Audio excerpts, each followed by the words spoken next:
Is it on? Yes. Can you hear me? Ready when you tell me we should start. Well, okay, right. We're on time. It's wonderful because everyone is on time, and I might be French, so as you know, being on time is not a priority. But I represent a German organization, and for us, it still matters. I don't know, Europeans like to talk about values, and I think being on time should be at least one of those. I'm extremely privileged to be back in Bled. It's my 5th time. I'm really grateful that the wonderful team of Peter Geerk and Tanja Fayon have kept the folly of keeping inviting me, and those stages are already such a treat every year. We don't just reflect on the most pressing geopolitical developments, we also try to navigate and make sense of what we think is madness. But there's no such thing as madness in geopolitics. There's just a rationality that waits to be uncovered. I don't think I need to spend so much time on the background, first of all, because we only have 75 minutes and there's a full audience, so I'd like to spend as much time as possible with you interacting with a wonderful panelist. And the second, because I'm so privileged to have, I mean it, an outstanding panel. We have senior representative from China, India, Azerbaijan, Europe, both continental and non-continental. And I think it's not so common when one talks about the state of geopolitics. I must apologize to our speakers because I call the panel Shaken Not Stirred. Most of you will have understood it's a reference to James Bond, but I forgot to bring my vodka and martini, so we'll have to do without. But I'm sure that the bar over there will be generous with us. We speak now and gather as President Xi is welcoming dozens of heads of state and government to celebrate tomorrow the 80th anniversary of China's victory over Japan and the victory of the Allied forces on fascism. And everyone here has followed the impressive Tianjin summit of the Shanghai Organization yesterday and 2 days ago. I think this is met with an interesting set of comments in at least the European press, and we'll have time to delve into that. So I'll briefly introduce the panelists, and then we'll move to a set of questions, and then we'll have a microphone circulating in the audience.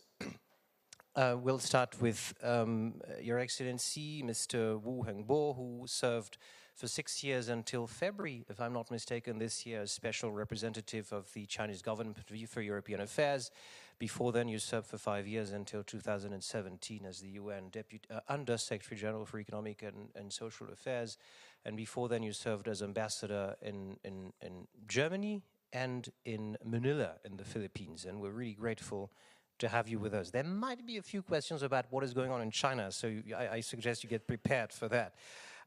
Next to you, Elizabeth Bro. Elizabeth, you're Swedish, you live in the UK, and you're a senior fellow of the Atlantic Council, the Scowcroft Center for Strategy and Security. Your next book is, I would tempted to say it's melting down, but it's not. It's about something that is melting down, that's called the Arctic.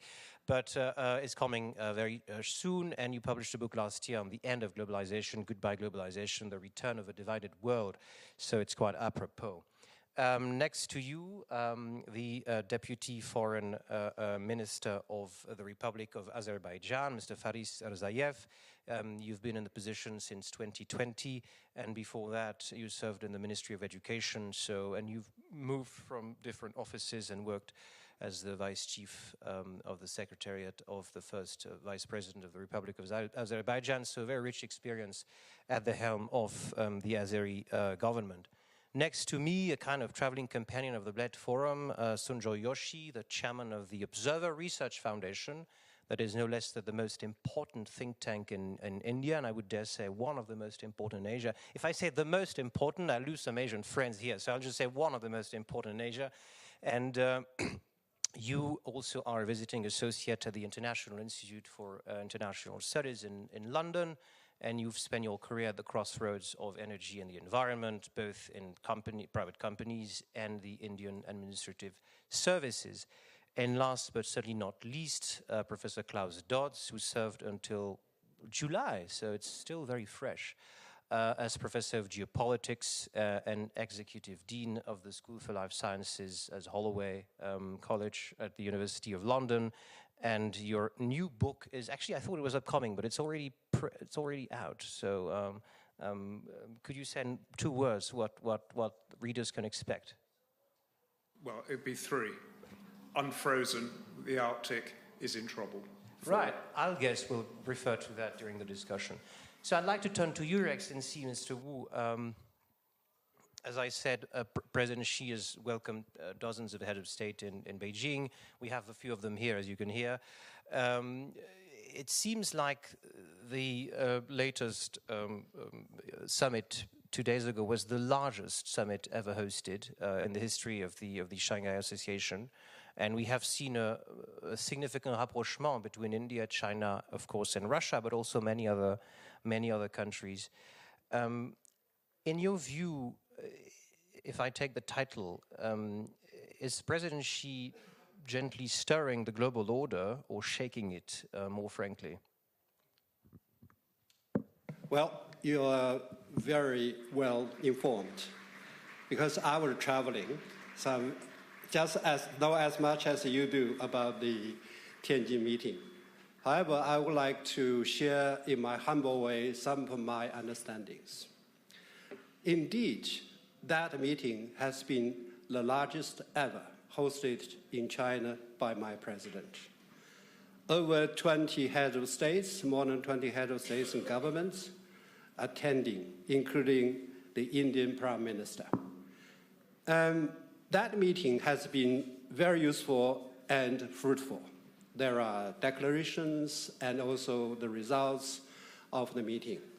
If somebody would like to look at it, you can refer to the internet. One thing I would like to point to the attention of the audience and of the panelists. My president personally launched an initiative called Global Governance Initiative. I think what has been discussed, what has been suggested in that initiative fits well with the targets and subjects we have been discussing here. There is a concept note or paper. I would recommend if somebody is interested, they could look at the document carefully. I would like to share with you for time are rather limited, 5 key elements contained in that initiative. First, sovereign equality. Countries big and small, weak and strong should be equal. Secondly, abiding by international rule of law, not a rule of law in your country, but a rule of law internationally. Thirdly, we should uphold genuine multilateralism. Number 4, we should advocate people-centered approach. I think many people are talking about people-centered, but no real actions have been taken. Last but not least is action-oriented. This is very important. Take the climate change, for example. China was doing what it should to develop green energy capacity. However, we've been accused of overcapacity. But we believe actions are more important, much more important than paying lip service. I think this is the only 5 key elements enshrined in that initiative. I do recommend, if you are interested, to read it carefully. You may have a different understanding after that, but one thing I could say, what my president has been suggesting is not to upset the world order or regulations, to improve it and to defend the existing multilateral global governance with the United Nations as a center, with the UN Charter and the international laws and regulations as solid basis. Thank you. Much. I'd love at a later stage to come back on what you said regarding lip service, whether we see the end of the lip service era. I mean, to some extent, there's much arguments. supporting the idea. Sunjoy, I'd wish to turn to you. There was a very interesting comment by your foreign minister, Dr. Jaishankar, actually commenting about the Tianjin summit regarding Europe, because Europe said, oh my goodness, what is going on is just the end of something. Of course, I think everyone needs to cool down here a bit. But he said, Europe has a problem, and it's about time that it stops considering that its problems are the world's problem, and it starts understanding that the world's problem also are its problem. So the question is, there has been, as everyone knows here, a trade deal that has been in discussion for some time now.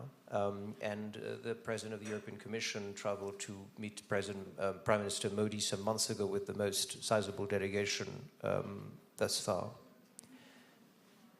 What will it take for Europe to rebuild its credibility to come out as a reliable partner? How do you like your martini, stirred or shaken?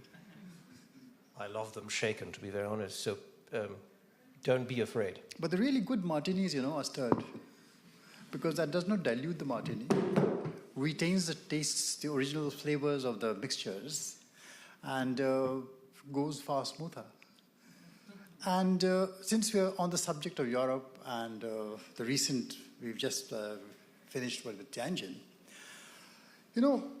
there is a new martini being stirred. It's the Primakov martini. And to remind the audience, and especially give Klaus, of course, with this historical background, understands this, it was invented by Yevgeny Primakov in the 1990s. The Cold War had ended many years ago. But Russia was still not being accepted into Europe. Russia wanted to be part of Europe, but there was a resistance to it at that point of time, and that was the height of the unipolar moment, the height of unilateralism building up at that point of time. So Yevgeny Primakov at that point of time suggested that the world will change, and the power will lie within the RIC, the Russia, India, China, Troika, which I call the Primakov martini. Now the three don't actually mix very well. There are problems. Vodka, yes, is a good smooth drink. It's no flavor. Mixing it with Indian whiskey has got too many flavors, 28 languages. It's a very diverse country. It's a very mixed flavor. And then you add Muay Thai to it. It's a firecracker of a drink. It's lethal, pungent. How the hell do you get them together? The only way you can get the three together is, guess how? A good squeeze of tart, bitter lemon. And who provided that? Guess who did it? You know the answer. You make the whiskey, Indian whiskey, into whiskey sour with lots of tariffs, throw in 25, then add another 25, and you have the Primakov martini already. Okay? So if things are going as they're going in Tianjin, the Primakov martini may not just be the drink of the year 2025, but may turn out to be the drink of the decade. Now, how does Europe respond to this, is Europe's question. Now, how does Europe come into this? What mixtures? This is a good bar game going around in the world. That's why I love the title of this discussion. Lots of drinks are being mixed all around. I too, you too, I make lots of things, lots of mixtures happening. Now, where does Europe come into this is something for Europe to decide. That's all I'll say for the moment. Well, I'll catch you later then. But that's, I think that gives us an idea for commercialization, so we need to have a chat after the panel. I'd like to turn to you, Deputy Foreign Minister. As we were chatting before that panel, I was commenting on the view that your president must have enjoyed riding on the train from Tianjin to Beijing when he arrived a few hours ago. It's an interesting journey record that your president has had lately in the White House, the Oval Office some weeks ago, celebrating a peace with Armenia under the leadership of President Trump. We, of course, all of us remember COP last year, and now in Beijing. When we look at the geography of your country, and Klaus knows one or two things about it. It makes it a strategic country in the new geopolitical recomposing of the world. You're close to Europe. There has been an energy partnership growing with Europe. You obviously do not share a border with the US, but the US remains an important partner. You're obviously close to both historically and geographically to Russia. And although you're not on the India, Middle East, Europe corridor, you still play an important part in the relation between Asia and Europe, especially with the Belt and Road Initiative. How does one manage with such a identity to keep partners everywhere at a time when it seems that the strong ones ask you to make a choice between them and the competitor? Thank you. The answer is very simple and short one. We don't make choices, and we have multiple identities. It is as simple as that. Azerbaijan is a European, an Asian, is Middle Eastern, is Caucasian, Caspian, Central Asian, Turkic, Muslim nation, but with a secular state, recognizing both Israel and Palestine, right, and so on and so forth, right? Our foreign and security policy from day one has always been based on international law, sovereign equality of states, and national interests. From day one of our independence, we believed strongly and continue to believe in international law without any double standards or selective approaches, and multilateralism, right? And there are very simple, basic reasons for that. Azerbaijan is a small, landlocked, post-Soviet country located in a very sensitive, volatile, and fragile part of the world. So we are trying to contribute to building up stability, security, and international peace. President Aliyev's participation in the Shanghai Cooperation Organization Summit was yet another tangible demonstration of our approach to world affairs. And the timing and relevance could not be higher. You mentioned the historical accords of August 8, signed and certified at the meeting in the White House. I'm very glad to see sitting here in first row my colleague from Republic of Armenia, Deputy Minister Kostanyan, and I appreciate his interest to this panel. This probably is yet another demonstration of a new environment of peace, environment of normalization, environment of starting to treat each other not as perpetual enemies or competitors, but as neighbors, which we are. Azerbaijan indeed, and our entire region, is located at a crucial crossroad. Like it or not, but today, Azerbaijan and the Caspian is the only land/sea corridor connecting Europe to Caucasus, Caspian Basin, Central Asia, and East Asia.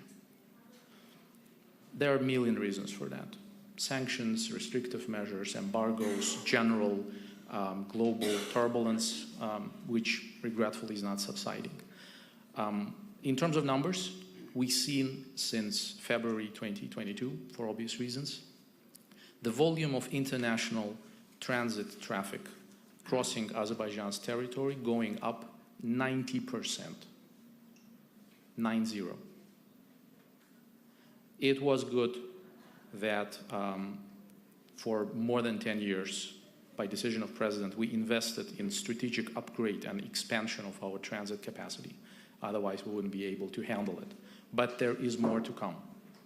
So we need diversification of transit routes, of transportation corridors, and we believe that the historical accord signed, initialed, proclaimed back in August 8, opens a very new way for regional development, normalization, and cooperation.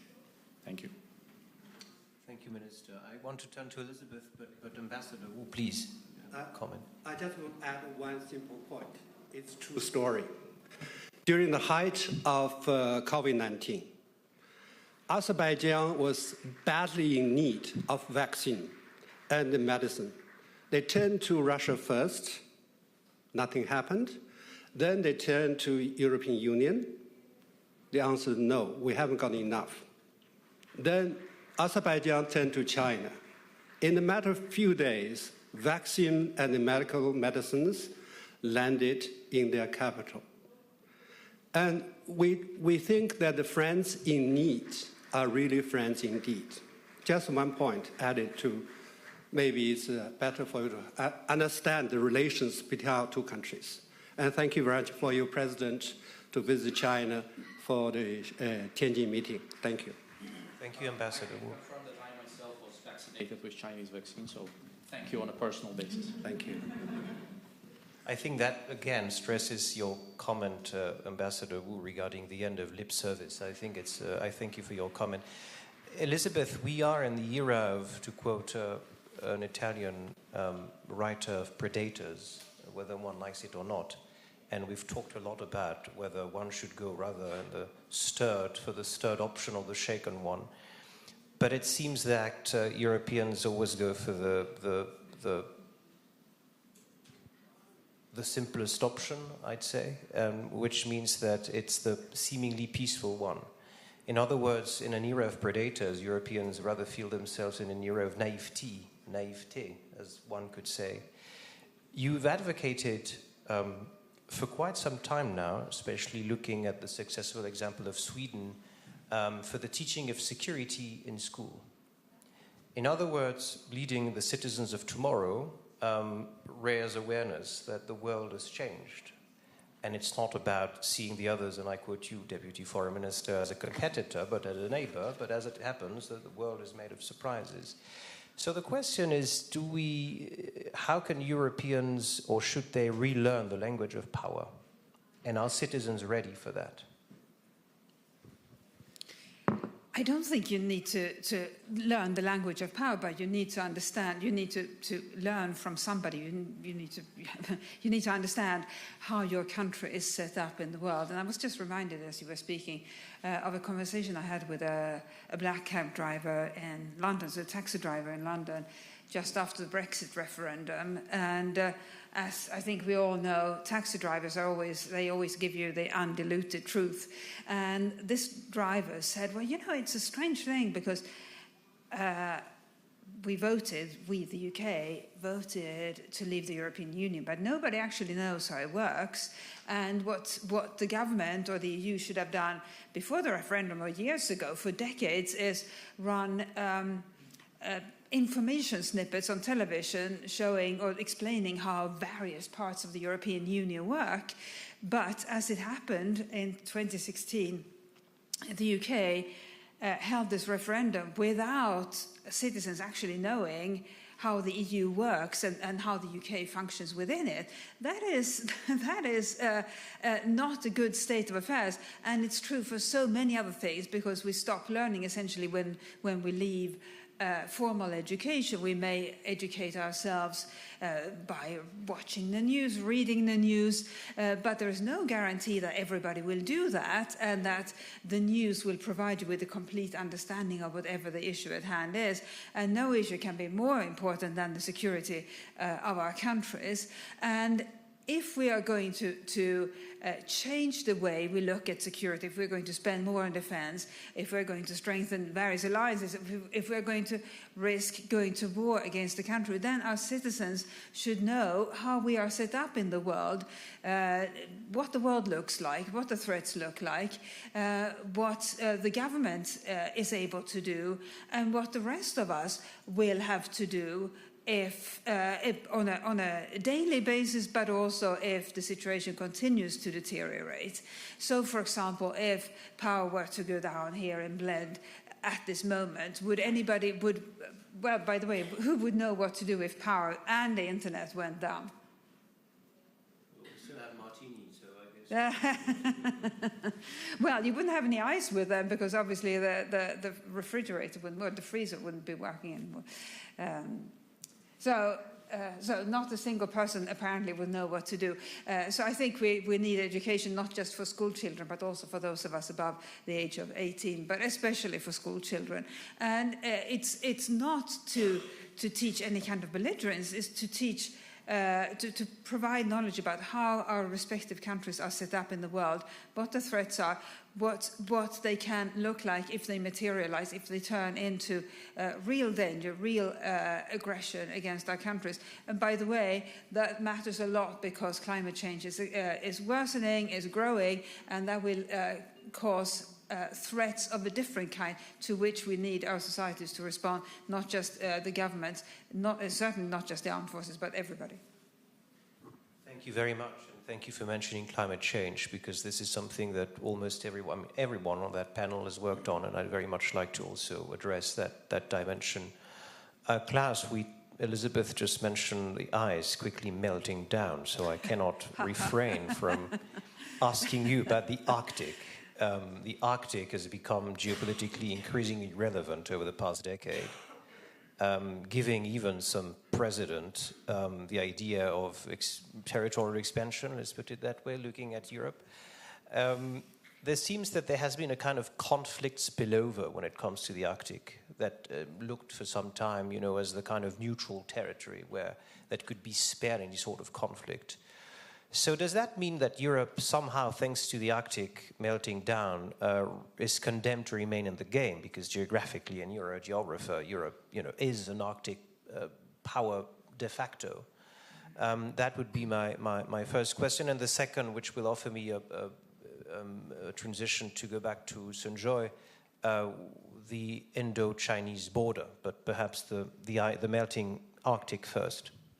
Yeah, no, the Arctic in some ways really offers a very helpful proxy for where we were 30 years ago and where we are now.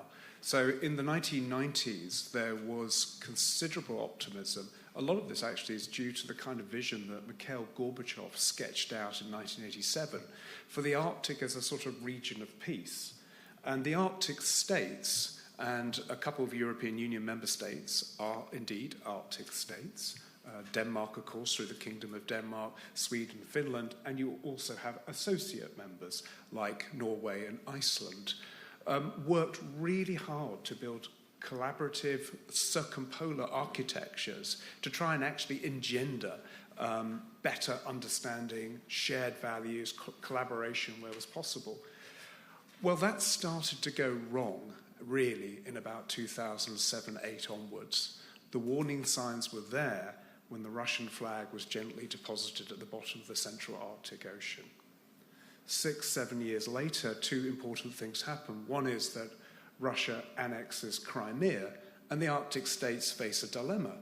You want to express your displeasure at this a blatant violation of rules, norms, and values that you hold dear, but you don't want Russia to leave the Arctic Council because 50% of the Arctic is Russian. The other thing that changes remarkably quickly, in 2013, if you'd said to Russia, would you like China to become an observer to the Arctic Council, the answer would have been niet. In 2014, that changes. And really what you've seen over the last decade is the Arctic being split in two. There is now a Russian-Asian Arctic, and there is now a Euro-American Arctic, until something else happens. Donald Trump. Trump has fractured the European-American Arctic. It's very difficult to row back from the comments made over the last 6 months. You can't, you would think, go and threaten a NATO ally with annexation of a constituent part of your kingdom and think that others won't notice.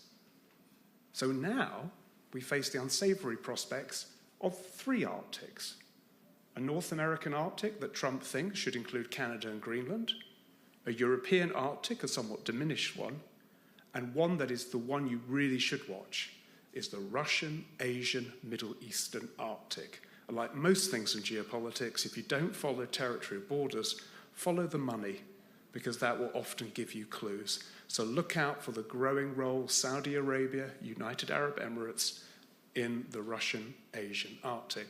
And then to finish off, China and India both think of themselves as tripolar states. In other words, that they have interests in the Arctic, the Himalayas, Hindu Kush, and the Antarctic. And both India and China are asking tougher questions about polar governance, and that actually mirrors what the ambassador said right at the start about asking questions about how governance works. So I think, long story short, you can pick someone like the Arctic and the Antarctic, and you can use that to tell a very interesting story about how global geopolitics has changed over the last 3 decades.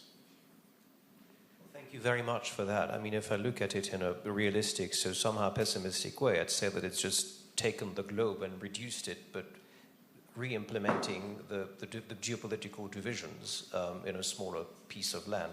But I'm sure that we'll come back to it. I mentioned the Indo-China border, and I would love to hear the perspective of you both and you, Ambassador. Is it something that President Trump looks as if it were his last hope to keep India and China divided? And I'd ask this. Yes, I ask you. I told you I would catch you later, so there it is. See, India and China, as far as the border is concerned, Indo-China border was a creation of the British.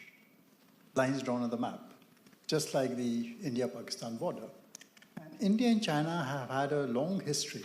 First, they had one border clash in 1962. Mind you, that was in 3,000 years, one clash. After that, there were incidents, but no major clashes until incidents happened in Galwan and other places. Now, that is, certain lines, yes, are disputed between the two. But there have been a series of confidence-building measures which both parties had agreed to from time to time. And in most of the cases, the two parties had agreed how these disputes, because yes, you can't restrain shepherds from going from one side to the other. You can't sometimes restrain petrol parties from extending themselves and seeing what is happening on each side. So those kinds of skirmishes had been happening until, Galwan happened and things started going south. But I think both countries realize, see, India and China, in spite of everything, no matter what we can talk about, what's happened to that very watered-down drink today, which is the Quad. It tastes like a flat soda at this point of time. But India repeatedly had made it very clear that as far as India is concerned, it is not there to contain China. And the security containment of China, we made it very clear also at the Shanghai, when this happened in Singapore. That Modi went there and said, we are not here to contain China. This may be America's dream or America's fantasy. This is not our fantasy. India and China are large trading partners. India is dependent to a large extent on Chinese trade, and that trade, in spite of everything, has been growing. And it's a strong people-to-people trade. So the two, economically, yes, like many other countries of the world, have nodes of trade deep with China. So where these border relations, these border contests come in is one part of the story. The other part of the story is a different kind of relationship which has been developing between China and India, where India, in many ways, when it started imagining itself as one of the places for friendshoring, for certain value chains which are going to be disrupted, post-COVID. And when the whole world started talking about decoupling from China, and it's interesting how the world changes. Today, instead of decoupling from China, people have started seriously thinking, including Europe. We just spoke about the Arctic. Europe, Gulf states, they all started thinking of a different kind of decoupling. How do you do strategic diversification? How do you build partners outside the region for the one simple thing? You spoke about what is the currency of power. Does each country need power? How does it build its power? Actually, the new currency of power today, see, guns, weapons, yes, that is one thing. Building arms, building security, that is one part. Investing in defense, that is one part. But in the coming future, the currency of power, more than that, is going to be resilience. And for the sake of that resilience, to be able to survive in a world which shifts constantly from year to year, you need that resilience and strategic diversification. So yes, countries like India and many others, even Europe, we can see those strands. They don't say it so openly. India openly says we are talking. They have been saying it openly for many years. We believe in strategic diversification, which they call strategic autonomy. And Europe today also talks a language of strategic autonomy. So this is the way the poles are really shifting. And so, yes, much may be made in certain quarters about the dispute with India and China across the borders. We also dispute with Pakistan. We have other disputes. We have disputes with certain, and we resolve certain disputes with Bangladesh. Please. So we are always willing to talk and resolve these disputes. There is no issue about them. We're going to get to war about those disputes? Sorry, that's not going to happen. You lose your lemon provider, but I'm sure you'll replace it. Ambassador Wu, Sunjo has mentioned conflict resolution. There used to be, perhaps there still is, but I dare say there used to be an institution that will celebrate its 30th anniversary this year that was created to offer every single country on the planet for a space where conflict could be discussed and prevented, or if it was triggered, resolved. It's an organization you know well, you worked there, it's the United Nations. When we look at the inflation of the UN portfolio and everything it does, and we compare it with its initial mandate, I can't refrain but thinking about what one of its most best-known Secretary General Dag Hammarskjöld said about the role of the UN. It's not meant to bring humanity to heaven, it's rather meant to prevent it from going to hell. Do you think it's a lost cause? The UN cause is lost, and we enter an age where, perhaps for better, we will see a more regional governance with different poles. We mentioned Tianjin. President Xi announced the creation of a new development bank committed to nearly 300 million of free aid towards the end of the year, $1.4 billion of loans and guarantees for the next 3 years. Those are quite sizable amounts, and just for China alone. Or is there an opportunity to revamp and rejuvenate the UN, and what would it call for? Thank you very much. If I may, I would like to attend to the points raised by the previous two panelists. I think first is the strong coming back of geopolitics. That the Arctic issue has been mentioned, the melting iceberg has been mentioned, China-India border issue has been mentioned. Now, that reminds me one famous remarks made by the former Secretary of State, Mr. Blinken. He said, I think in Munich, Germany, in international system, if you're not at a table, you're on the menu. That is notorious law of jungle. Recent events have been improving that the law of jungle are coming back to our real world with great force. Now, come about the declining alliances. That's a part of our topics. We see that the cross-Atlantic relations have been challenged greatly. When you see a big country across Atlantic is trying to mediate the war between Ukraine and Russia while keeping European Union out of the door, when you see that very power trying to collect at least 15% of the tariff from the allies while demanding zero access, tariff access for their own goods. We will see the same power asking for, or even possible, may annex by force, Greenland or Panama Canal. You know what is happening. The confidence, unity among the traditional allies are shattered. Now we are outside. We think, what is happening? It's 80 years way after the ending of the Second World War. In the 80 years, what have been Europeans doing for themselves? My humble view is strategic autonomy. strategic autonomy of the European Union is not only consistent with long-term and fundamental interests, but is also prerequisite for European Union or European countries at large to get a seat at the table,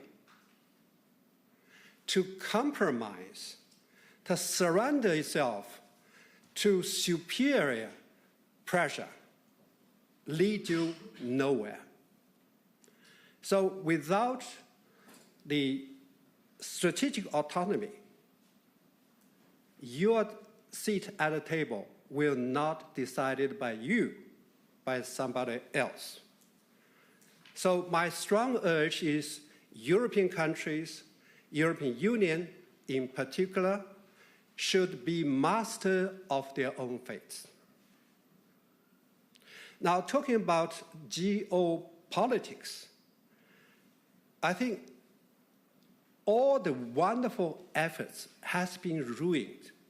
I personally, as Undersecretary of the United Nations, involved in the drafting of SDGs. That was passed unanimously by member states in 2015. Now, only 15%, if I remember correctly, from the wordings from Secretary General are still on track. The rest is almost disappeared, including climate change. We know that big power is doing what on climate change? About the borders between China and India, that is the legacy left in history.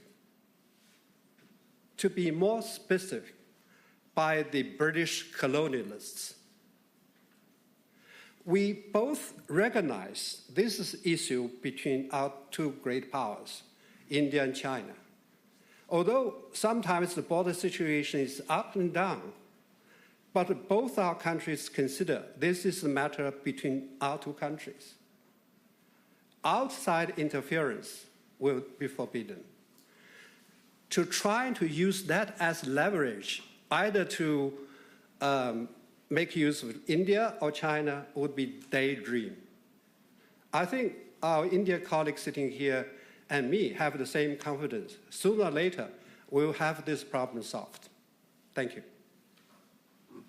Thank you, Ambassador. I'll catch you on the UN, but I think this was such an important... If you ask me to go on, sure. I can do it. But I'm afraid I can spend too much time. No, we'll have time. We still have time. And by the way, I have the time. It says that it hasn't started, so we have all the time in the world. Yeah. Okay. About United Nations. First of all, I try to explain whenever I meet others discussing the United Nations. United Nations are member states led. If member states want the United Nations to do good things, the UN is going to do it.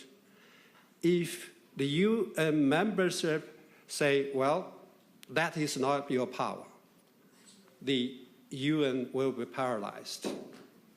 So member states driven is key point to keep in mind when we talk about United Nations. They say, the Secretary General, Guterres, has been very weak. He should say much louder. But remember, behind him, big five powers. If they differ, I think the Secretary General would move forward to confront any of the permanent members of the United Nations. And the United Nations system has been good and has been benefit all of us over the past 80 years. However, the United Nations system has been seriously challenged. Look at the recent events. The United Nations is almost not operationable. The resolutions passed, nothing happened, no legal binding force. Even if you have a Security Council resolution passed, some countries just say we just not implement it. Throw it into the rubbish bin. First point I try to explain is we need United Nations. We need United Nations system because this is the largest intergovernmental body. If we decided to get rid of this, I think sooner or later, member states or the countries throughout the world, my goodness, we have to start a new one. Instead of starting a new one, we should keep the existing one. Secondly, the United Nations system should catch up with what is developing in the world. So which means it will need reform. We are not going to rock the boat, but we are going to repair the boat so it will sail more smoothly and faster. That's why my president put forward the global governance initiative. It's Chinese contribution. We said time and again, we support, without any reservation, the United Nations with the UN Charter and laws and regulations as a strong legal basis.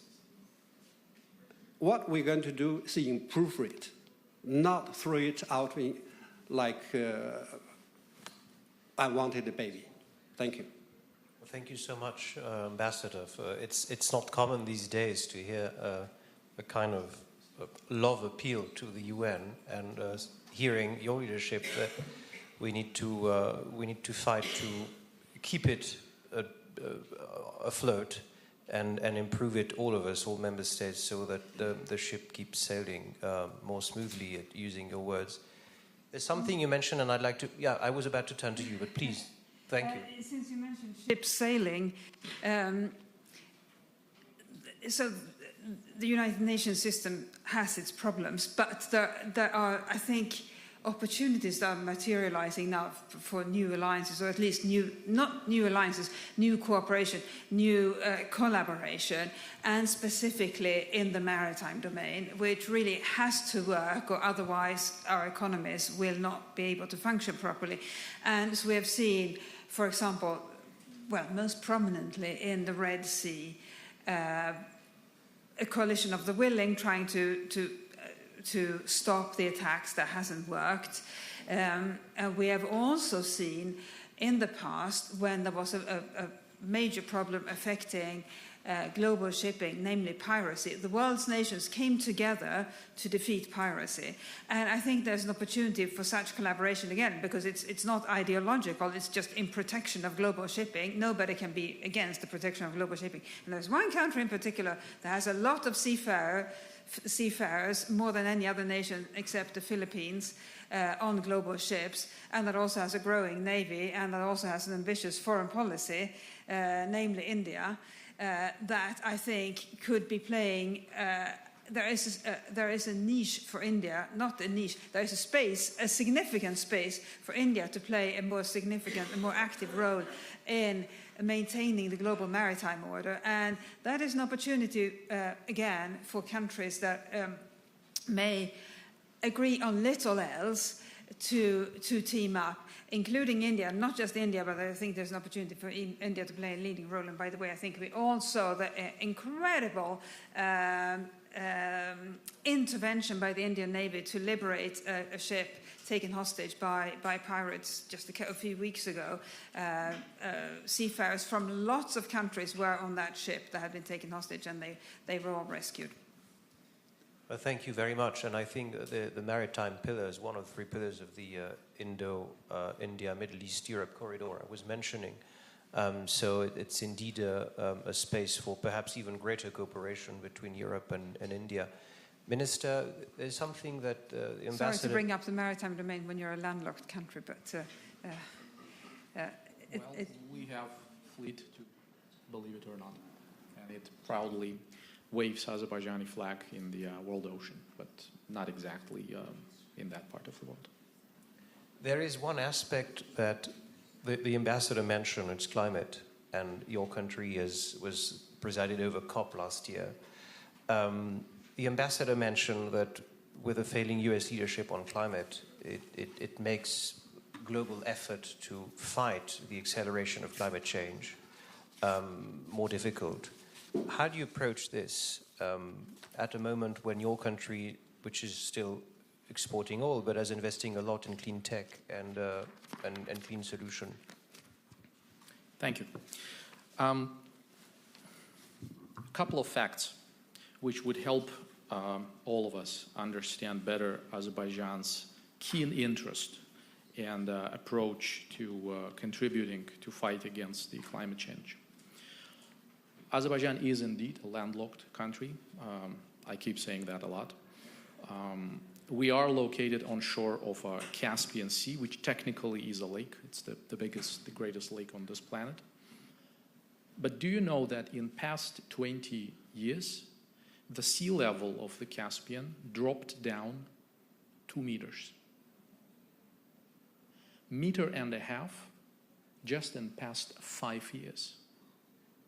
So we are witnessing an ongoing, escalating environmental catastrophe, which would have wider global repercussions going beyond the immediate Caspian basin, touching lives of people in China, in Sweden, in Slovenia, in India, elsewhere, right? Again, the largest lake on Earth. And we already regretfully saw the tragic fate of the Aral Sea, you know, the large lake in Central Asia, which is no longer existent, right? So there is a story to that. Another thing is that Azerbaijan recently joined the club of space nations, you know, launching and operating space satellites. So one of the few things we realized while using the satellite-produced imagery is that the volume of glaciers in Azerbaijani Caucasian mountains, which basically are reservoirs of natural fresh water, also diminished, you know, went down 20% in past 5 years. More or less the same story we can see in all of the neighboring countries, right? Because we are in this boat together, like it or not. So with this in mind, in early 24, late 23, early 24, Azerbaijan volunteered to chair the COP process and to host the COP29 summit. That was not an easy process to handle. We still are chairing it. But we are extremely proud of the fact that the COP29 summit in Baku in November 24 was a success story. Despite opposition by many parties, by a group of countries, by certain organizations, which were not playing nice, put it mildly, Azerbaijani chairmanship managed, with the help of like-minded partners, to achieve 3 revolutionary goals, which we refer to as the Baku breakthrough. Let me just mention them briefly. So the Baku finance goal set the new global target to channel 1.3 trillion of climate finance to developing countries by 2035. This includes a new core finance goal of 300 billion. Let me just remind those of you who are not very familiar with the COP process is that the previous target was 100 billion. 300 billion, of course, is not that a large target, but it's 3 times bigger than the previous one.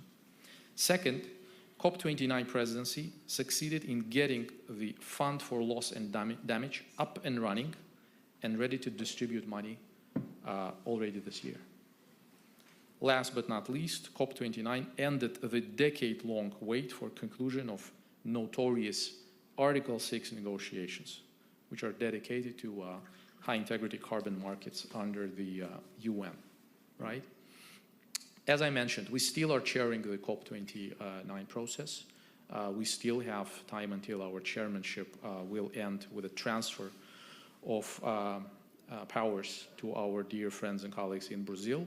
Last but not least, one of the novelties which Azerbaijani chairmanship introduced is that when we assumed the chairmanship duties, we, with a great deal of surprise, realized that there is no institutional continuity, right? we in Azerbaijan chaired and hosted COP29. So there were at least 28 presidencies and summits, but there was no passing the baton, so to speak, right? There were files negotiated, but some files left open without institutional memory, institutional continuity, and so on and so forth. So one of the first initiatives of Azerbaijani presidency was to establish the COP Troika, incumbent, so acting presidency, the past one, which was in charge with open files, and the incoming, the new presidency. So for the first time in COP history, we, with our friends and colleagues from United Arab Emirates and Brazil, were trying to work together. And we are very proud of this. Thank you. Thank you very much. And for someone who took part actively, I can confirm that the organization was quite remarkable. There is, I think I can say that, perhaps I can't, but I will say it, that we had a Russian representative on that stage. So I won't speak in the name of Russia, but I'll ask a question about Russia, and I'll turn to you, Klaus. It's actually extremely interesting to see, at least from a European standpoint, let's be honest, that in spite of much of what has happened, Russia has retained a certain appeal across the global south. It's a fact. And one could argue that putting oneself in the shoes of a global south country, it's still better to have 3 powers or 4 powers than just 2, because you can have them play off against one another. But there's also one other aspect, and perhaps I'm wrong, that Russia is one of the very few countries that cannot look back on any kind of territorial dispute with any global south country. Does this help them, also in the narrative? Well, I think the narrative that President Putin and his regime have mobilized is incredibly self-serving, but one that I think actually skillfully picks up both past, present, and future. So the first thing to bear in mind is that Russia comes out of the context of the Soviet Union. And during the Cold War, the Soviet Union had a network of relationships with countries around the global south. And an important relationship, for example, was with India during the Cold War period, but many other parts of Latin America, Africa, and Asia. And one of the things that the Soviet Union did was position itself as a revolutionary state that had also borne the brunt of extraordinary violence, aka the Second World War, and come out of that espousing an ideology that owes its existence to the 1917 revolution that many countries at the time felt was quite attractive. So it doesn't surprise me that there is such a thing as global Russia in one sense or another. Secondly, there is a Russian diaspora, and one of the things that President Putin has been very skillful at doing is to say that Russia goes wherever Russians are. Thirdly, there is a geopolitical project that I don't have to, in a sense, overly stress, which is about restoring the Soviet Union to what it was. And Putin's been very clear about the geopolitical catastrophe that was the dissolution of the Soviet Union.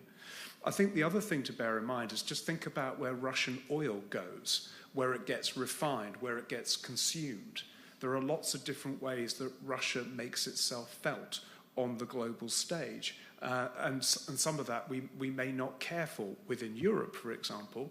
But I think the lesson to be learned from February 2022 in particular is that not everybody looks and feels the same way about the full-scale invasion of Ukraine. And I think that surprised many Europeans. I think it surprised many North Americans.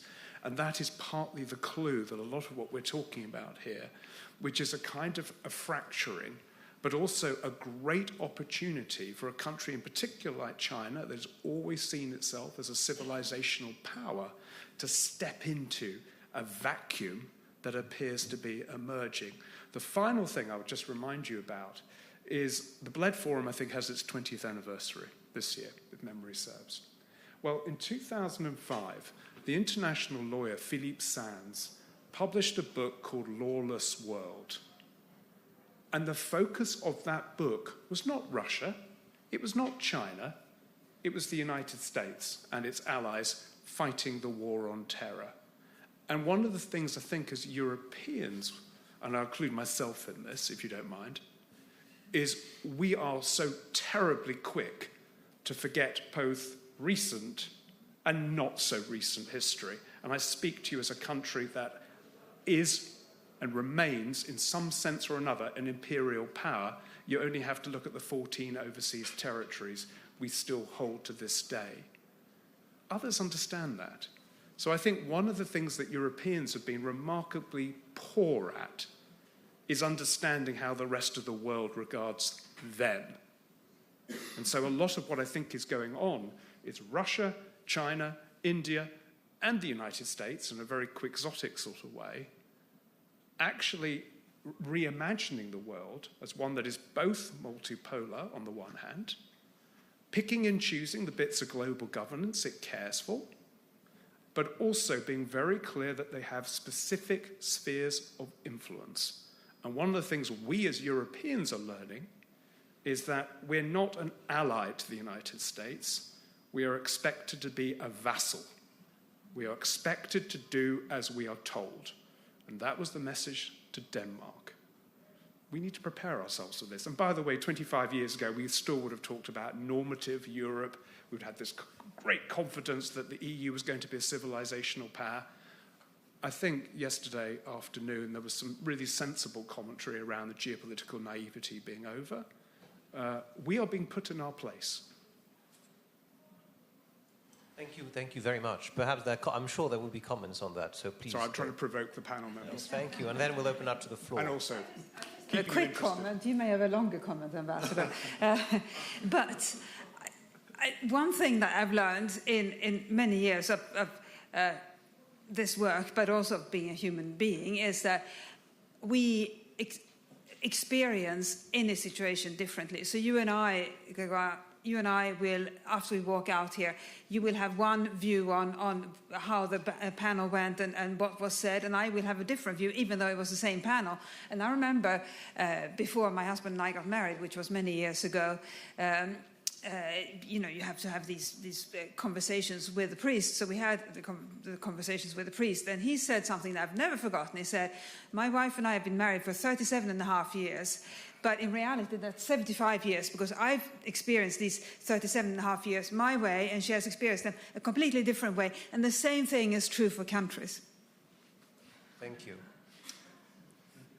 Ambassador. 2 quick points. Number 1. Why Global South is not very confident about what USA and the European Union are doing. And again, the key word, double standard. When the United States invaded without authorizing the United Nations for the second time into Iraq, what happened? Now, when Russian troops enter into Ukraine, what happened? If you compare the two, you see the difference.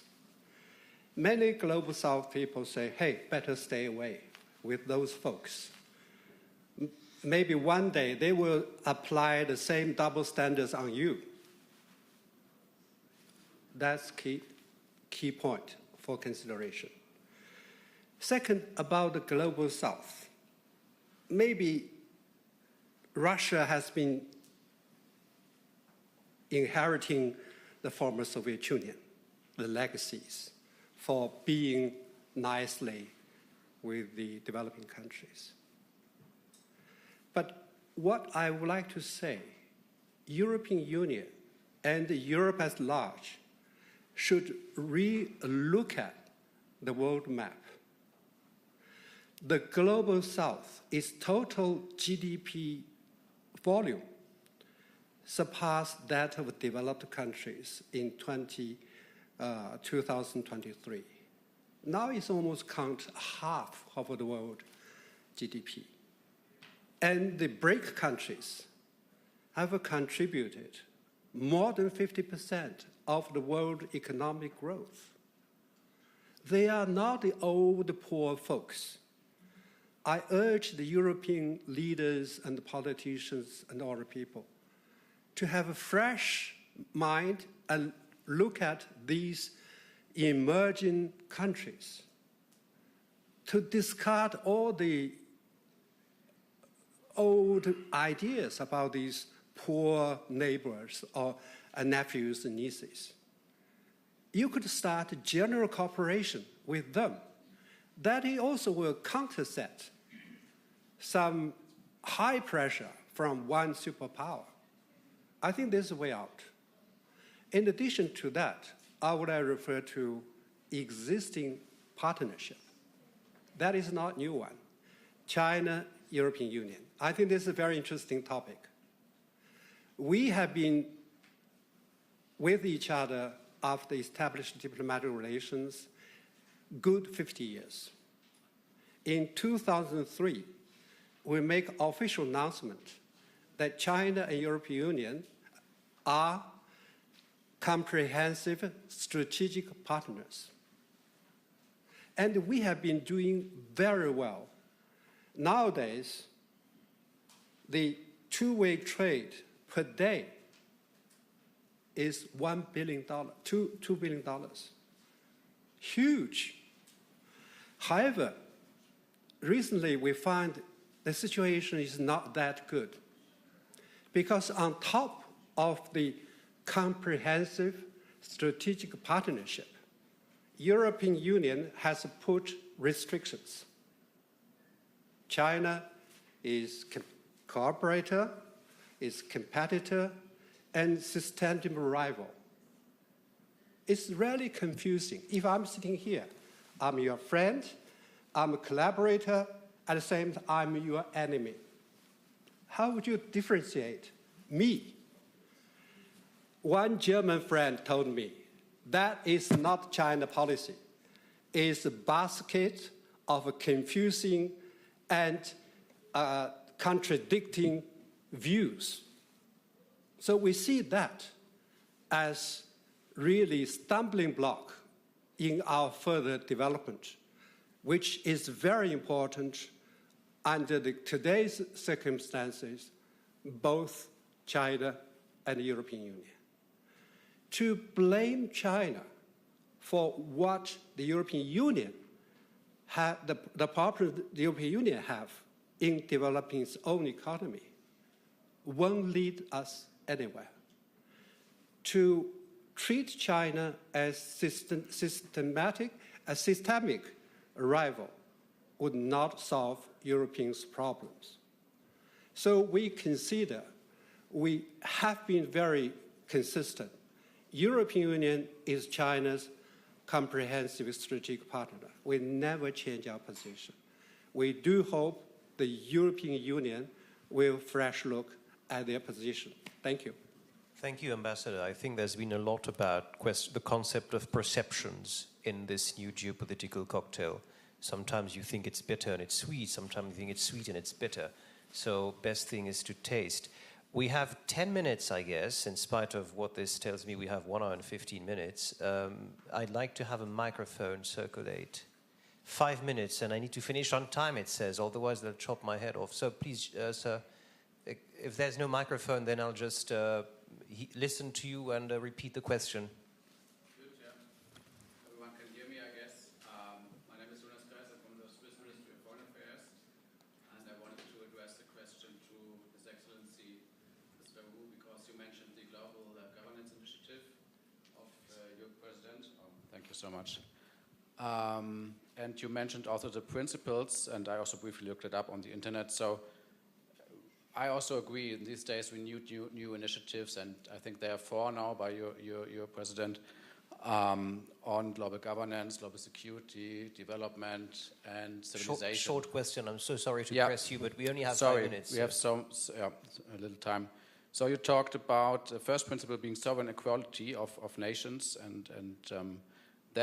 but then you also emphasized the people-centered global governance. So how do you reconcile these 2 dimensions? Because sovereign equality, it's non-interference in internal affairs, and then people-centered, somebody needs to define what is people-centered, and is it the states who define it, or is it somebody else? So that would be interesting to understand. And then my second question... I think the first one will... Sorry, Yeah. would you repeat your question? Which is contradicting? The relationship between sovereign equality of nations and the people-centeredness of the global governance. I don't see there's any problem. Okay, you can explain to me.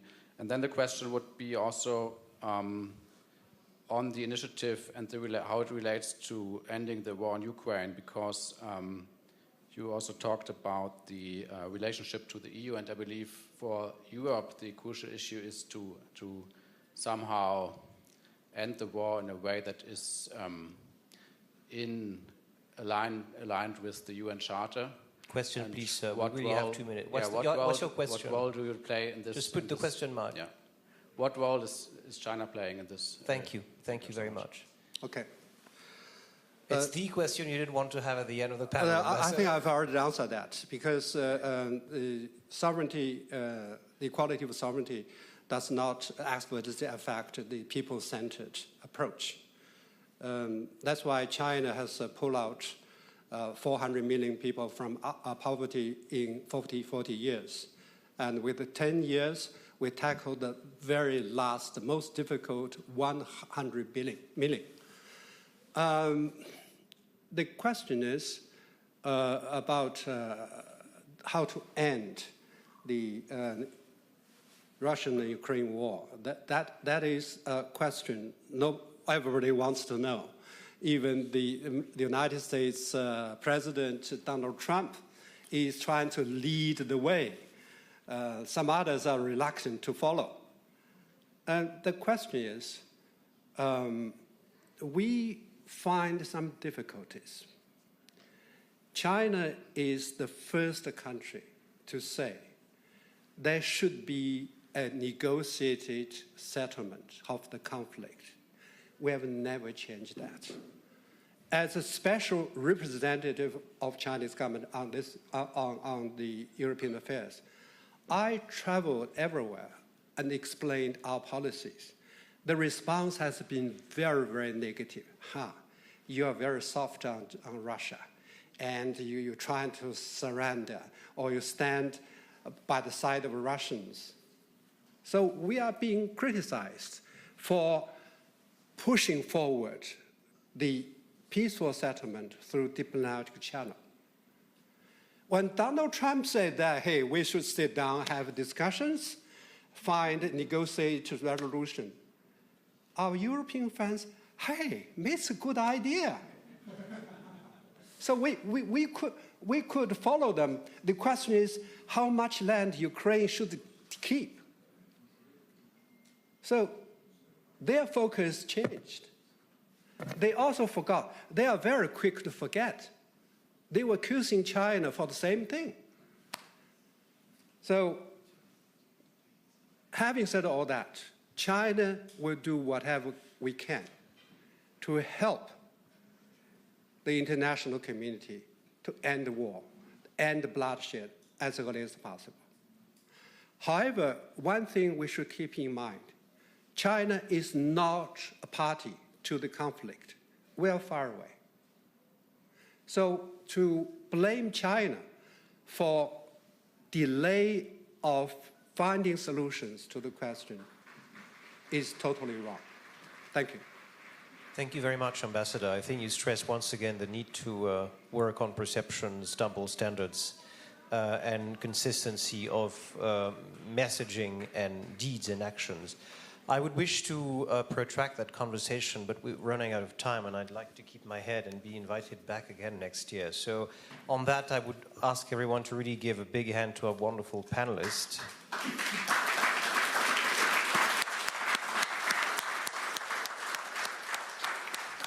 And thank you all those who followed the live stream. Thank you very much.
Okay.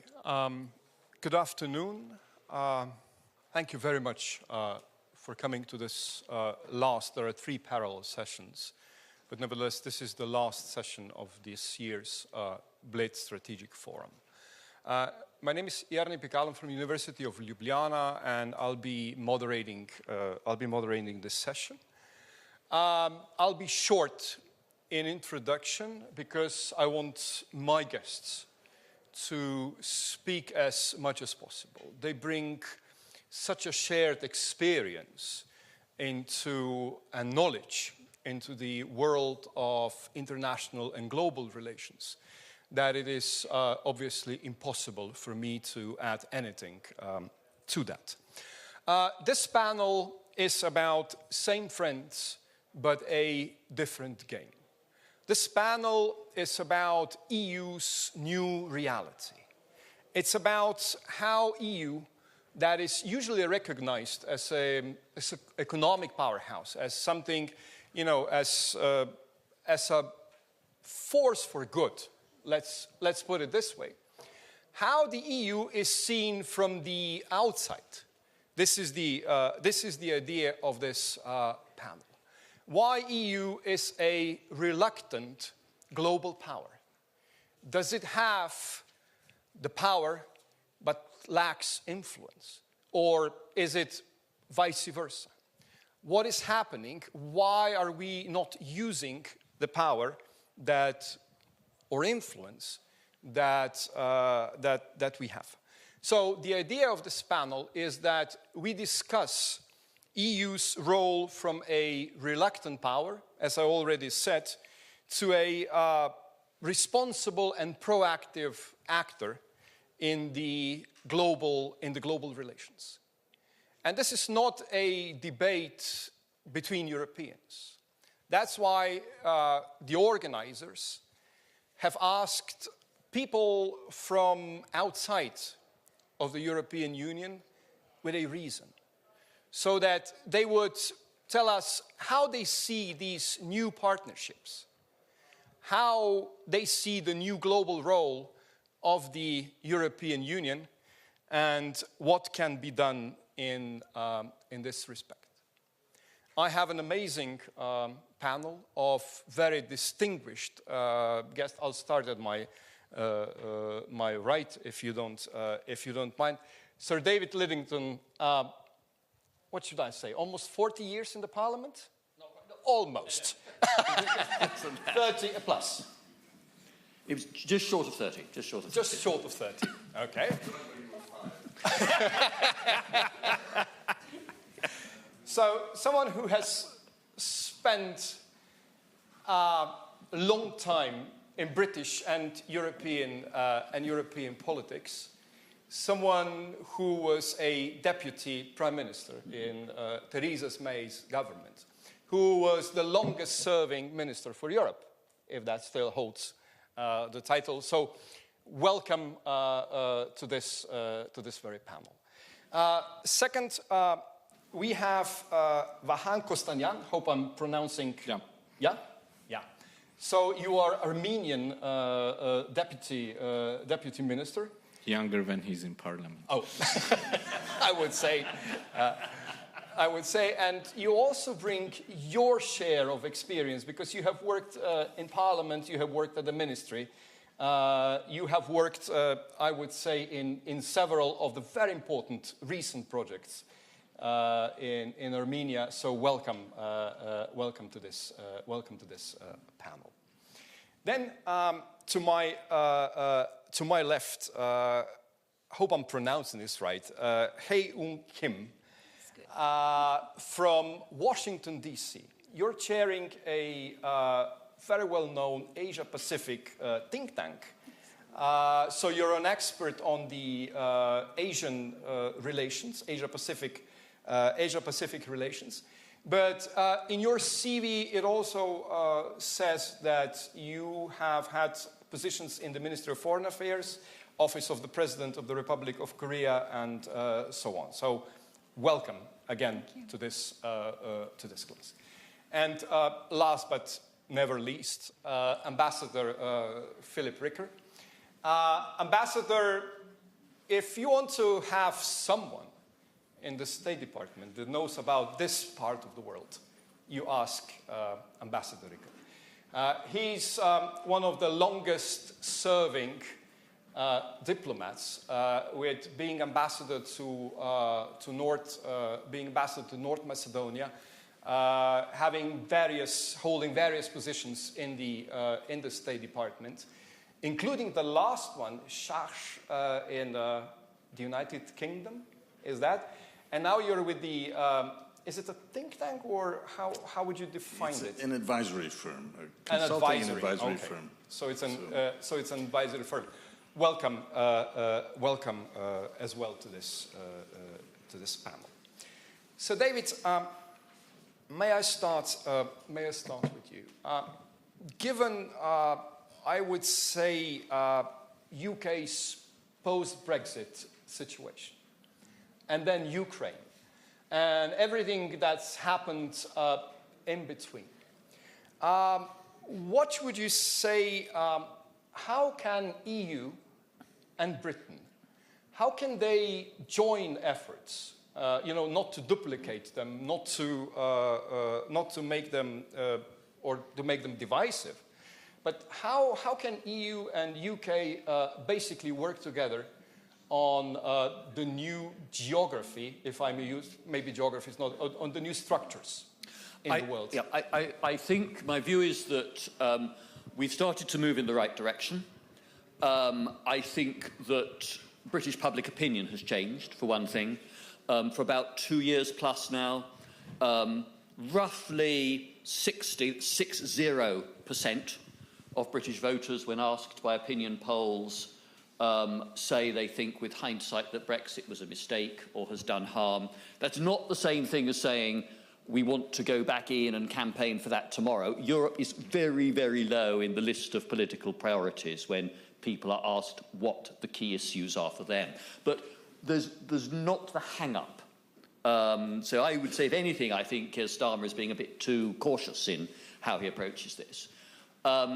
But I think what Ukraine did was to make people, not just in Westminster, but in Brussels and Paris and elsewhere, realise that there are some rather more important things than sandwich fillings in Northern Ireland, and that actually what is at stake now is the security of the European democratic space. We have outright Russian aggression, and we have a shift in global geopolitics. And in my view, we can no longer simply assume that there is a normality to the relationship with Washington that we have got rather lazy and accustomed to for 80 years now. I think that whoever follows President Trump, the shift to the Pacific, the desire of the American people to see dollars spent on them and not on Europeans is going to continue. So I think we've got to move much more quickly towards establishing an effective European, I don't mean just not EU, European defence strategy and practical arrangements to ensure that we can deter our adversaries and defend ourselves against them. So we've got the UK-EU sort of heads of agreement for a partnership. We need to put substance under that as rapidly as possible. Part of that, in my view, will be bringing the UK and Norway and other European democracies outside the EU into the SAFE system. I think, yeah, perfectly fair to say if you're taking part, you're going to have to pay something into it. But I think that we just need to get on with that. There's one or two capitals, I think, that are foot-dragging, and there's one or two people, there'll be a few at Westminster, I think there are more in Brussels, who are still hung up about 2016 and Brexit and so on. We just need to get over that because the challenge to us is too grave and too urgent. But that's only the start. In one sense, the easy thing is, let's spend more money. The difficult thing is then to say which companies are going to get the key contracts, whose national champions are going to have to be told, you can't do it, this time, because we can't be in the position where every country is trying to favour its own national champion, and we have half a dozen different plans for a rifle platform, or half a dozen, well, we have 2 or 3 different plans, 2 now for fighter aircraft in Europe. Have we got the market for 2 different fighter aircraft plans, really? Ships? Same thing. So actually making sure that works, but at the same time making sure supply chains cover everybody, so everybody feels they've got a gain from this, is going to be really difficult. And we are going to need to have decision-making structures and a legal structure to make this happen. My own view is, I'll be just give shortly, is that we need a new treaty. It's almost reinventing the Western European Union. So you have a treaty form which brings the European democracies together. And I think given the EU's greater role in security and defence post-Brexit, I think the EU and member states probably need to be party to this on the EU side. The relationship between Rutte and von der Leyen is a good one, and I think that Ukraine has forced a smoother relationship between the EU and NATO, which is all to the good. But we need to have that treaty structure, and then we need to have some sort of acceptance that there's got to be leadership there, and we're seeing a Weimar Plus type arrangement emerge to do that. You're seeing France, Germany, Britain, Poland, Italy, usually certainly under Meloni, involved in this. Spain, for the moment, doesn't seem terribly interested or involved. And I think amongst the smaller countries, there seems to be less fear of a directorate than in the past, and more of a sense that we haven't the capacity to get involved here, but we need to get on and accept the leadership, and let's adapt to that. So I think that's the way forward. It's reinventing the concert of Europe that actually did more or less keep the peace in Europe, with some exceptions, for much of the 19th century after 1815. It's that sort of political model I have in mind, and it's the WEU that I think is the best model of recent history in terms of the formal treaty structure. Norway, Canada? Yes, no, bring Norway in, Iceland in, Switzerland will be involved from the start. Canada, if Canada is up for, Canada's in NATO already, and my view is that this new treaty structure is to give effect to a European pillar of the transatlantic alliance, anchored in NATO and in the NATO structures, because the military cooperation mechanisms are all there in NATO. We don't need to, and we shouldn't be trying to reinvent them now. And the decision-making structures are there. So my model would be, you would have the capability for coalitions of willing European powers plus others, so Canada, take the obvious one, but I would then, next stage, reach out to Japan, Australia, Republic of Korea, and come into the treaty structure in some way, and take part in joint exercises, in multinational force planning, and so on. And then you fit the nature of the deployment to the particular crisis with which you are dealing.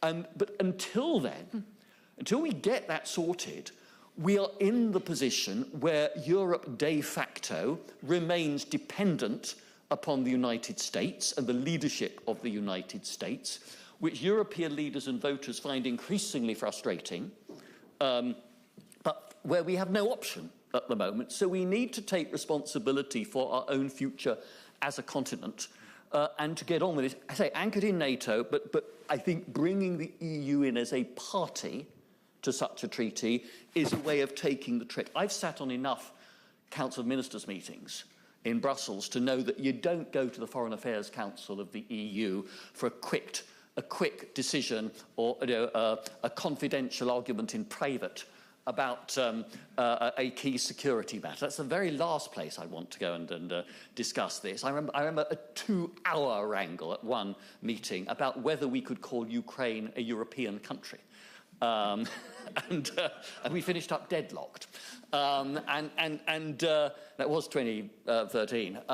But a new structure seems to finds a way of seizing the opportunity that the crisis brings to us. And I think it would mean a healthier relationship with the United States if we show that we're not just pulling our weight in terms of money, but we're actually willing to exercise the leadership, take the risk, get on with things, and not always be waiting for the okay to come from the President's office in Washington. Ambassador Ricker, if I may bring you in on this. I mean, given EU's idea of strategic autonomy, of what we are just talking about, how realistic do you see this from the Washington's perspective, so that we maintain cohesion, because that's the idea, transatlantic cohesion? No, thanks, and really good to be here, to be back. I've come to the Bled Strategic Forum in the capacity as an American official at various levels, focused on Central Europe and the Balkans, focused on all of Europe as the Assistant Secretary, and now that I'm in the private sector, advising and consulting and also doing some think tank work, I still find this a very useful platform, partially because it gets to part of David's point, geography matters. And debating whether Ukraine is in Europe or not is one of those futile things. Geography counts, and Slovenia, Bled, are right here in a geography that is critical. I think it's very interesting that we've titled this with the word geopolitics, which has replaced globalization. 5 years ago, 10 years ago, every panel was about globalization. And now geopolitics is back. It's something that made me decide it was actually time to try to go to the private sector, because with geopolitics, it is private players, others outside governments, that have got to play a role as well, and they don't understand that role, whether it's multinational corporations or small companies trying to figure out supply chains. They need to understand geopolitics, how it affects them, and what they can do about it. We also talk about reality here, and I was thinking, not entirely tongue-in-cheek, that maybe we should have talked about the new reality show, because in effect, there's a bit what we live, and sitting in Washington, it really is like a reality show. Now, what's interesting in this time, and having been the Assistant Secretary for Europe in the last 2 years of the first Trump administration, this reality show truly is our reality. And we've gotten used to this entertainment form, which distracts and completely pulls people in, highs and lows, and characters are voted off the island, like Elon Musk, or back on. There's a makeup episode, there's a breakup episode. So the reality show is there, and I think you have to keep that in mind when we think about how we look at autonomy or these concepts that have been tossed around for literally decades.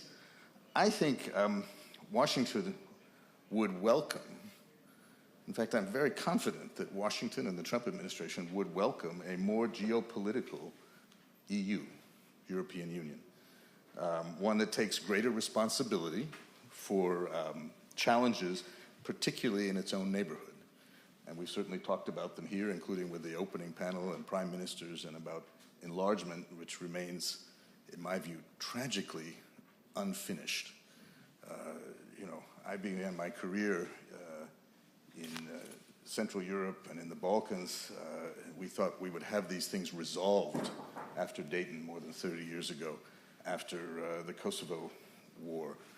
They aren't done. And that hour of Europe, which didn't prove to be quite on the clock during the Bosnia crisis, and the United States had to come in, and Richard Holbrooke, who I still miss, resolved that.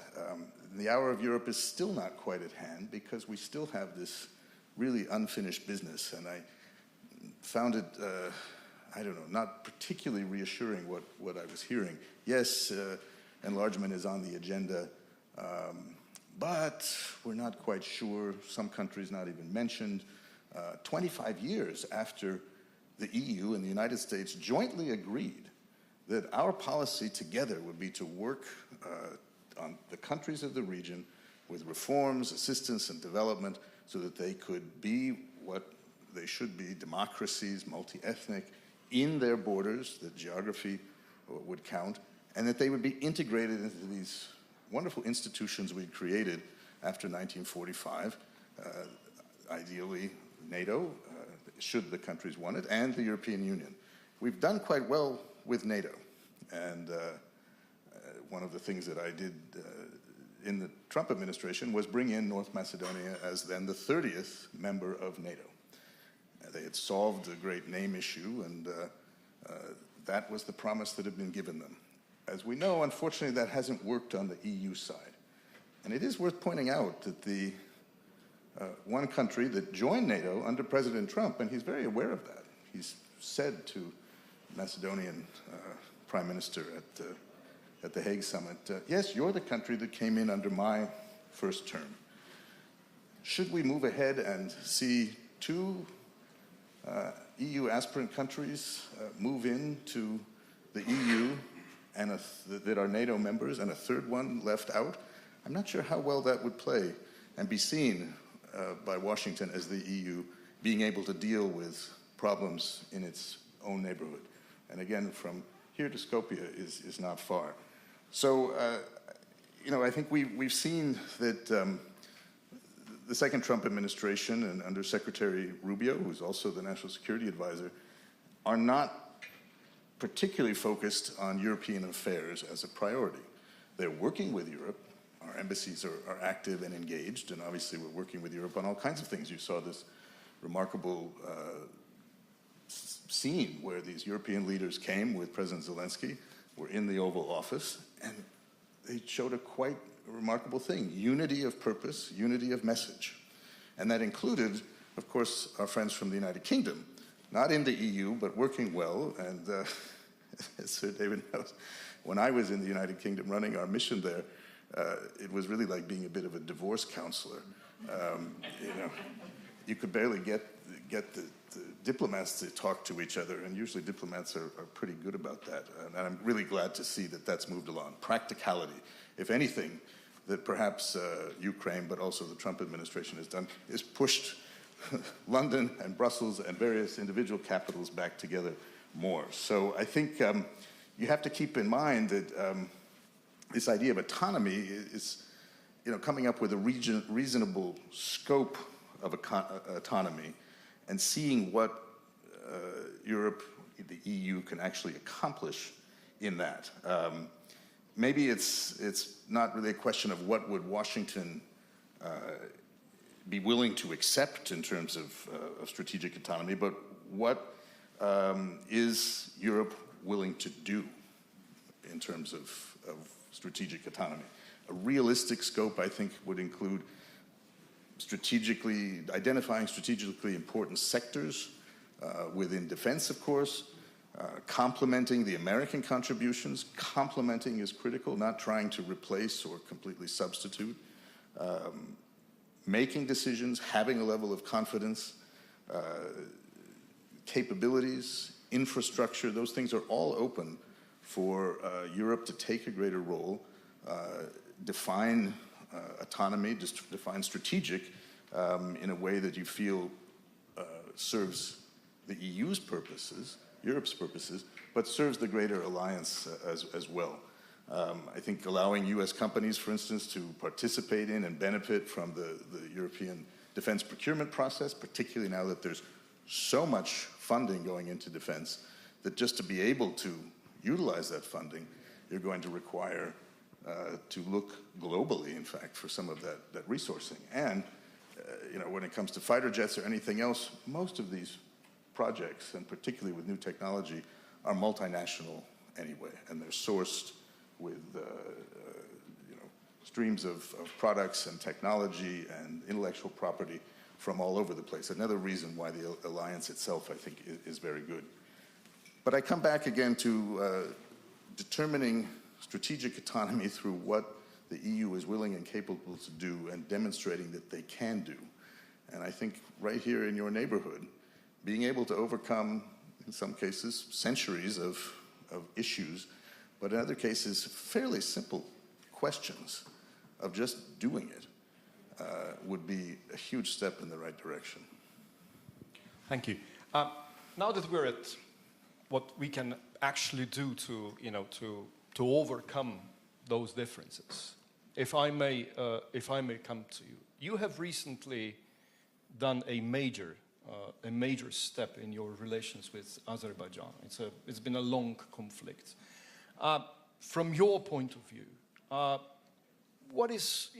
what would be the lessons also for the European Union as it wants to, to upgrade its role, so to speak? Thank you very much. And before starting, just to say that probably today we are having a small confidence-building measure with my Azerbaijani colleagues, so we are reciprocally attending each other's sessions.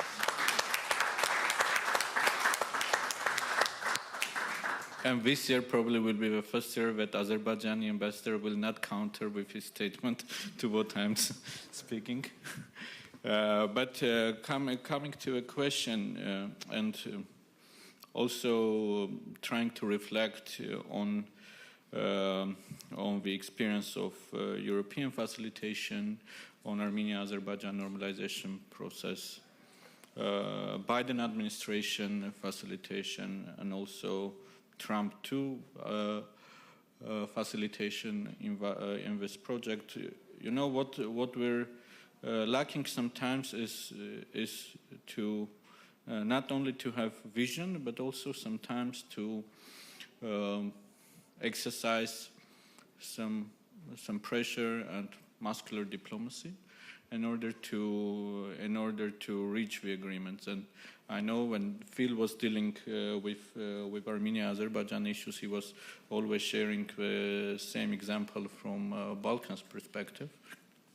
And maybe this was one of the keys that enabled reaching of the peace deal between Armenia and Azerbaijan. And second, what was very important, especially nowadays, when we're speaking about geopolitics, we also should probably speak about geoeconomy as well.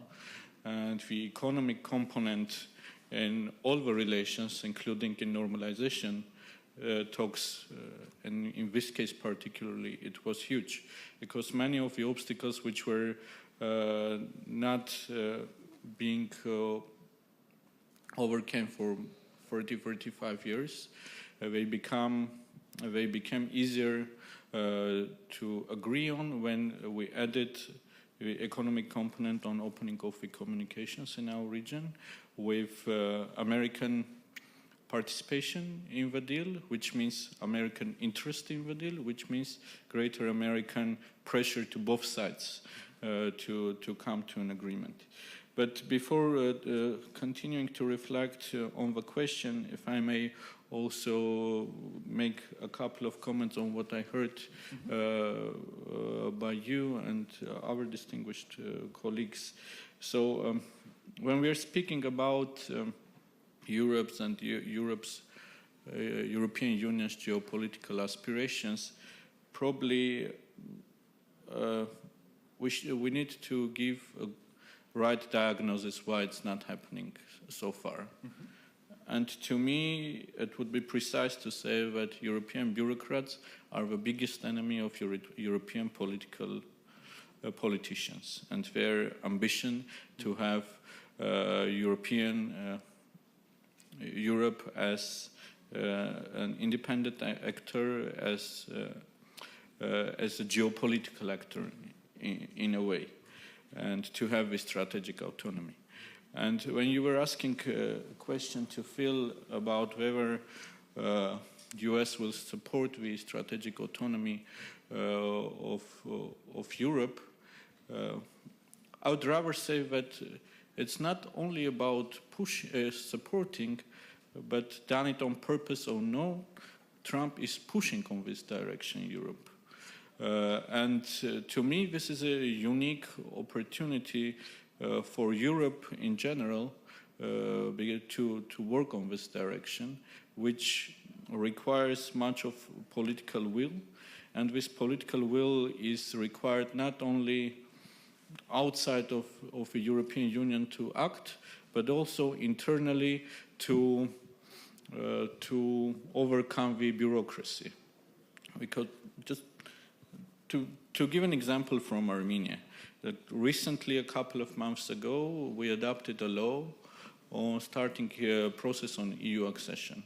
Every leader that my prime minister was meeting in the margins of different summits, European or any other events, they were wholeheartedly welcoming this decision and trying to encourage Armenia to take this direction. When we are going to statements of different MFAs or EIS, we are welcoming the deepening of Armenia-EU relations. And this shows clearly that we are lacking some geopolitical courage in a way, you know. But also some other aspects that I would like to touch upon when we were speaking about, again, European autonomy, etc. There were comments about the European powers.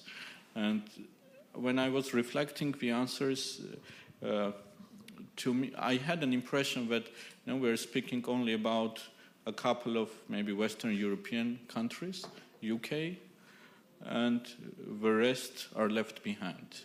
But to me, Europe is not only about a couple of major EU member states. This is about the idea of democracy and the project of peace. And the project of peace cannot be holistic if we are not counting Central European countries, Eastern European countries, Western Balkans, in a way also South Caucasus. And it is important that in this way of developing the strategic autonomy, the key, not even partners, but probably the primary members of the projects are not left behind, and their voices are heard. Okay. May I ask you something from the Asian perspective, actually? EU is always looking to diversify its traditional allies, its traditional ties that it has in the Asia Pacific region. Being expert on this, what would you advise, going beyond those very traditional ties there are, and what would Asian democracies, what can they advise to the EU regarding other partners in Asia? Thank you. First of all, I would not dare to say I'm the expert in Asia or Asia Pacific. Because maybe the views that I would share with you is just a little part that I know. And this one I actually would say not really the advice to Europe. And I think Europe, EU's approach to have a better relationship within the Asia, I would say Asia Indo-Pacific region, the direction is good. I think it's going to the right direction. I think it's a matter of velocity. And I think but yesterday, it was really a shock to me, a great shock. Because I don't know about Europe. Maybe I know reading. I know some friends. But Slovenia made me open my eyes. Actually, the Bled. Which side you stand, you will see the different scenery. So we are revisiting the different partners that has been always there. So I don't really think that EU's friends and new and old, I think it has been always there. But I think yesterday, the president of Slovenia, I became a big fan of hers. So one of those rare leadership that we all need to have. That I got very, very confident yesterday and today listening to all these Europeans and Slovenians and many other people's insights that actually Europe is doing a good job. From my perspective, I am originally from the Republic of Korea. We had a war, as you may know, may not know, in 1950. So my lens is that we always have an immediate threat from DPRK or maybe indirectly from China and from their other friends of those actors. And also, actually, one of my the career that changed my life was working under the UN Command and U.S. Forces Korea and Combined Forces Command in Korea. I worked with 22 different nations, member nations of this UN Command, and all these people are actually paying attention. And what that really taught me is that right now, look around this room. How many Asian friends do you have here? Not so many, but that's okay. It's the matter of the speed that the EU or European do not have to really change their way of operating their. I think we always need to really respect each different diversity. Yesterday, I keep hearing that your EU members are talking about the European identity, and I was at the night owl last night. It was amazing, and everybody talking about identity. EU European is very, very diverse, so people are maybe assessing, but how dare you assess the culture that you were not even there? I don't know even how we can. I live in the US, my husband is American, I have lots of people, American friends. I don't know what US is, what America is. But what I'm trying to say is that what I would recommend to this big, massive community, the Europe and UK and other nations, is to recognize there's Asia, Indo-Pacific region. There are, maybe I would say, you're already on track, working closely with APEC, working closely with ASEAN 10 nations, and also it does not have to be always collective act of EU. As one of the things that I really dislike is Asian way. There's nothing like that, no Asian way. Diversity in Asia is incredible. Japan, China, Korea, very close to each other. We share lots of cultural things, but they are very distinctively different.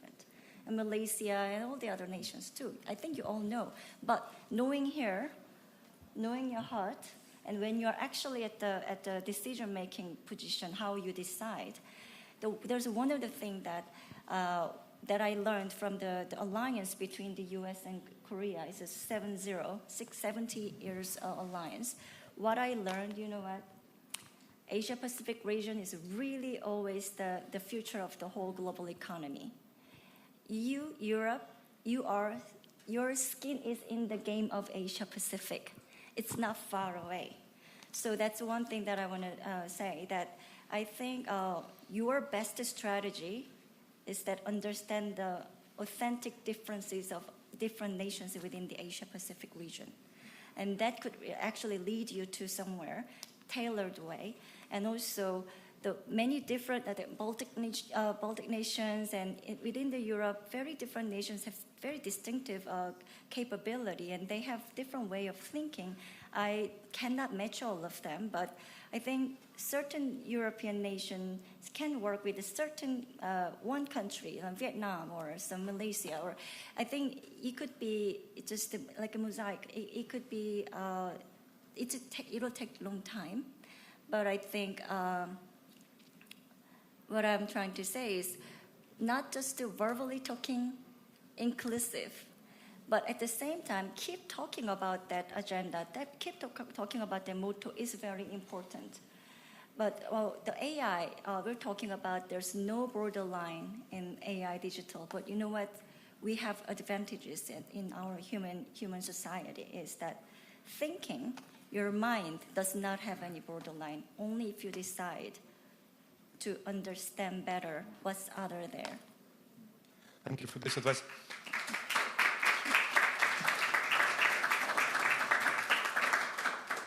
We still have time for a little bit quicker round.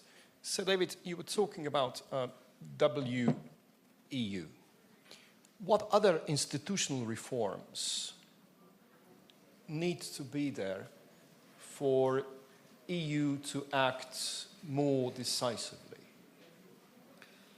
I think the key thing, I think you can I wouldn't reproduce the WEU in its old form, but I think you can have something that takes that as its template and says, right, this is and I wouldn't call it Western European Union. Now, this is the European Defence Union or Security Union for the 21st century, or at least the first half of the 21st century.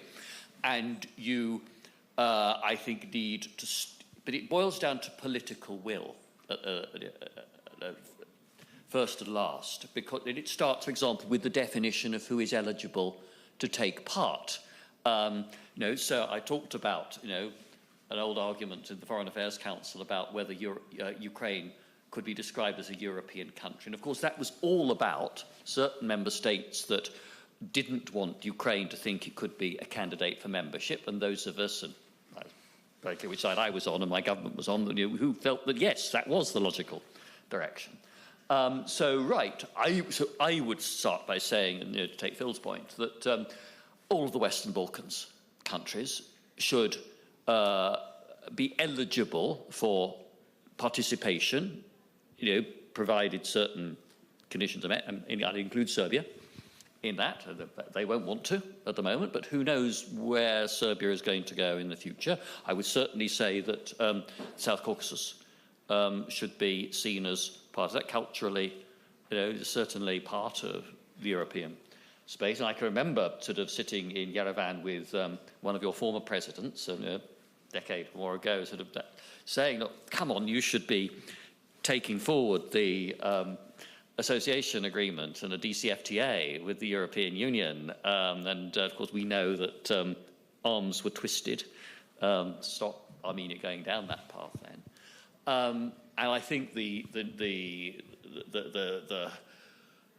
deal between Azerbaijan and Armenia, and what one hopes for then is the normalization of Armenian relations with Turkey, open the way to get rid of some of the old obstacles there. And, if anybody, just in case anybody thinks, oh, it's fine for you lot in, the big old Western European countries, don't forget that getting to a political solution for Northern Ireland took many years and a great deal of painstaking effort, and it's still, I don't think it will go back to violence on the scale we saw in the 1970s and 80s, but it's still quite a fragile political setup there, not a genuinely shared society yet. And the Western Balkans, similarly, it's going to take a lot of continuous effort over many years to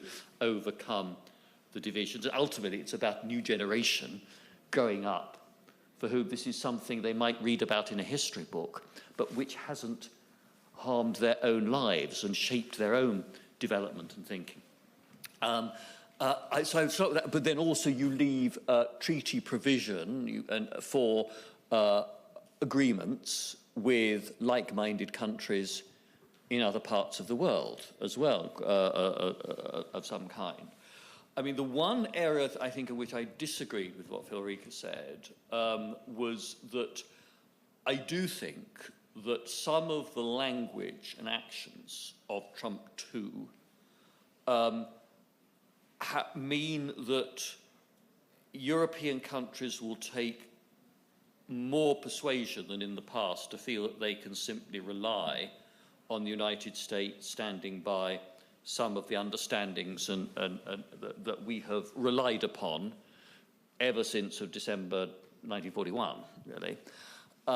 And, when, you get reports of question marks over Article 5, to take the most obvious example, when you have the Vice President going and having chummy conversations with neo-fascist parties in Germany that are in the middle of an election campaign, then inevitably that sours relationships based on trust. So, but it boils down to political will. If there's political will amongst the European leaders, and particularly amongst the big countries, it's not denigrating the small European countries. I look at what Denmark contributed in Afghanistan. I look at what the Estonians have done. I look at the peacemaking, conflict resolution work by the Norwegians and the Finns and the Swedes over many years. Different countries bring a lot to the table.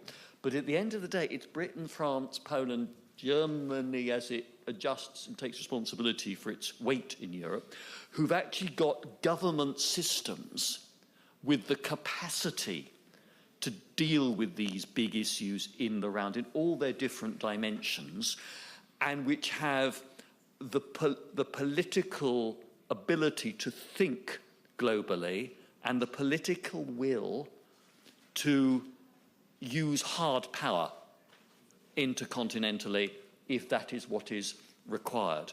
And so I do think that the political will amongst the major European powers to work cooperatively together and to take responsibility for political leadership is absolutely key. If that doesn't happen, and I'm fearful about the French presidential election, I'm not complacent about the next British general election, then if that leadership is not taken, then none of this is going to work, and we will just be in a position of continued dependence and be reacting to decisions taken by others rather than taking decisions ourselves. Mr. Rieger, if I may come in on this, we were talking about EU moving from just being reluctant actors to being like real geopolitical player. How should it balance its partnerships around the world? You have this unique insight, which is a global insight. What would you? I'm not going to say advice, but what's your take on this? I charge for advice now. Yeah. So, that's why. No, and let me start by saying I think David's point is really true. And it's why I have been saying that 2025 is a true inflection point. It is a year of fundamental change, probably most comparable to 1945. 89 fits in there a little bit in terms of change, that we are not going back. And everyone needs to realize that. I remember when, and this is being a career diplomat and going from one administration to another in the role as Assistant Secretary for Europe, you see this. And the Biden administration came in, and Tony Blinken asked me to stay on for about 6 months in that role. And we went to Europe, European capitals, and talked. And you'll recall that one of the catchphrases was, "We're back. America's back." And Europeans quite consistently would say yes, but for how long?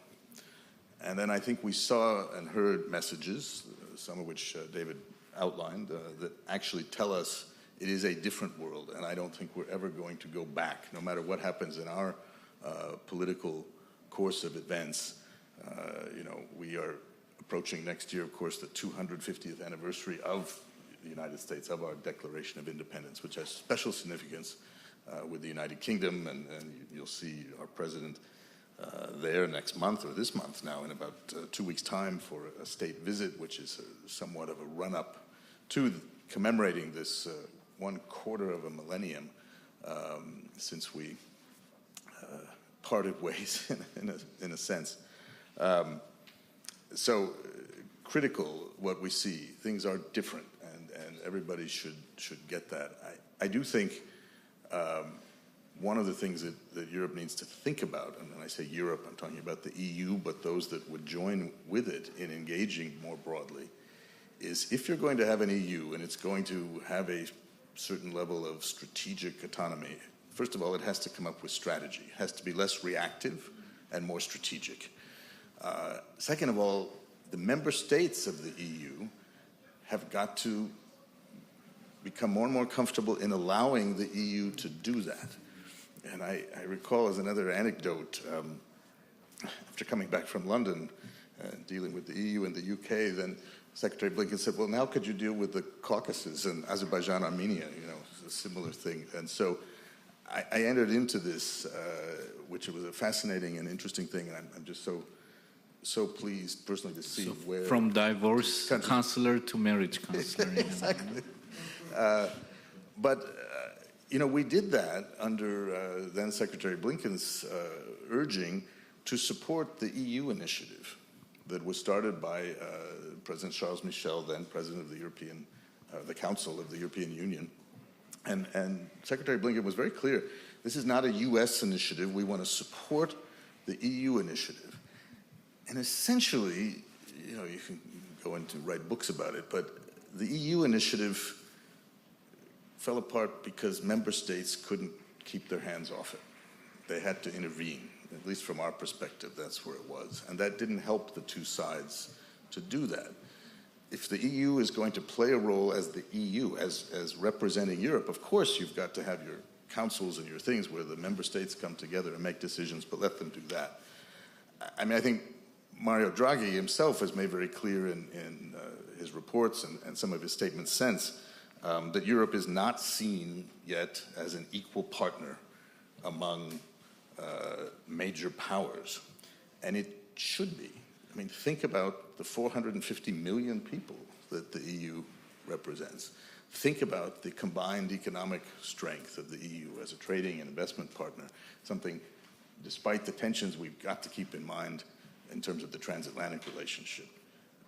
That doesn't go away, and that is so meaningful, and despite these sort of crazy times with tariffs and trade and the inability to have any sort of sense of where things are going from one week to the next, that is absolutely critical. So again, it comes back to, I think, Europe getting a level of confidence, coordination, going back to its roots. This is the origins of the Renaissance, ability to do great things, ability with the transatlantic partners to defeat fascism in Europe.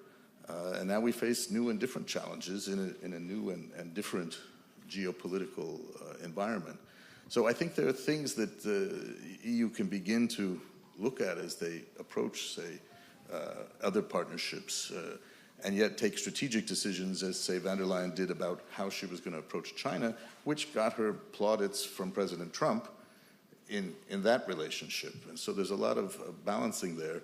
But EU to set its own red lines, if you will, to use an overused term, but decide what is in its interest and underscore that, and then look at the world of possibilities while not forgetting what you have to do right at home and next door.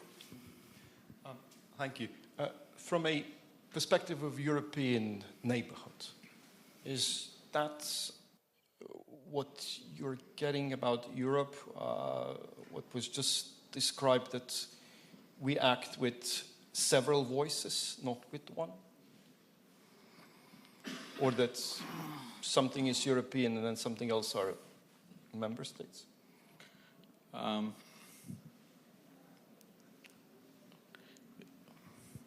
to be more politically correct? The word act is a key. Okay.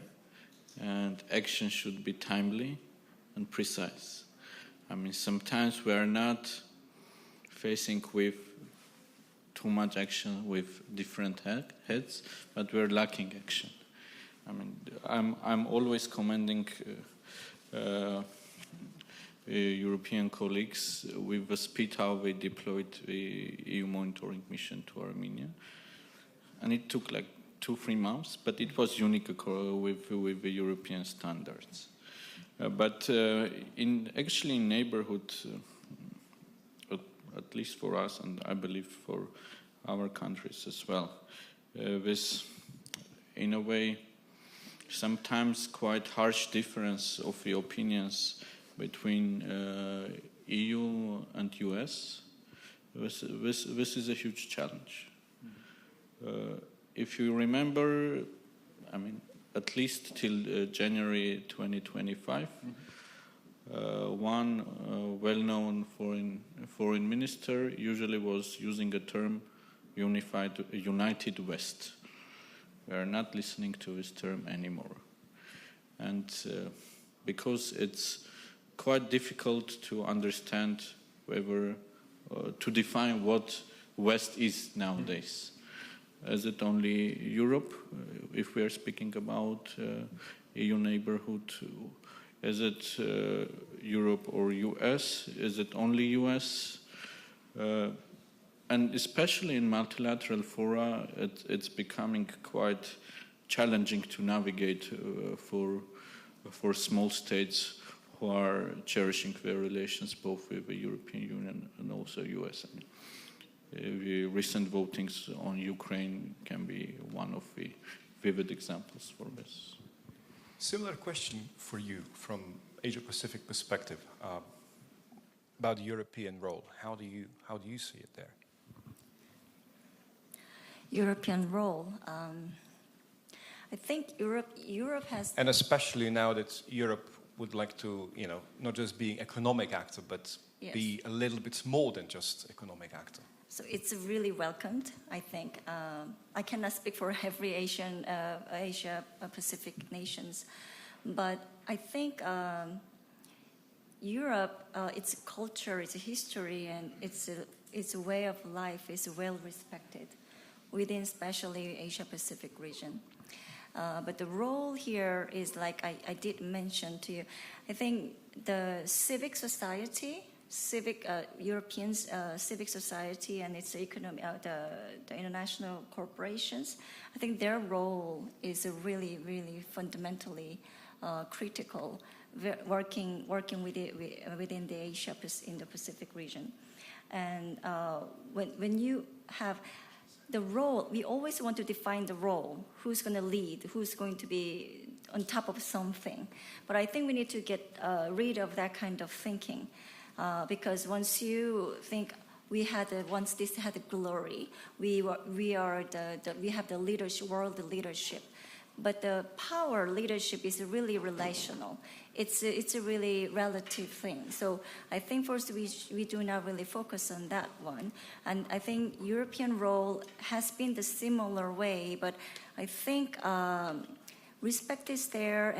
But I think lots of Asian Pacific nations' expectation, what they wish is that Europe's doing more on the defense area, and then in the crisis within the Asia-Pacific region to have some more visibility, and that's very important.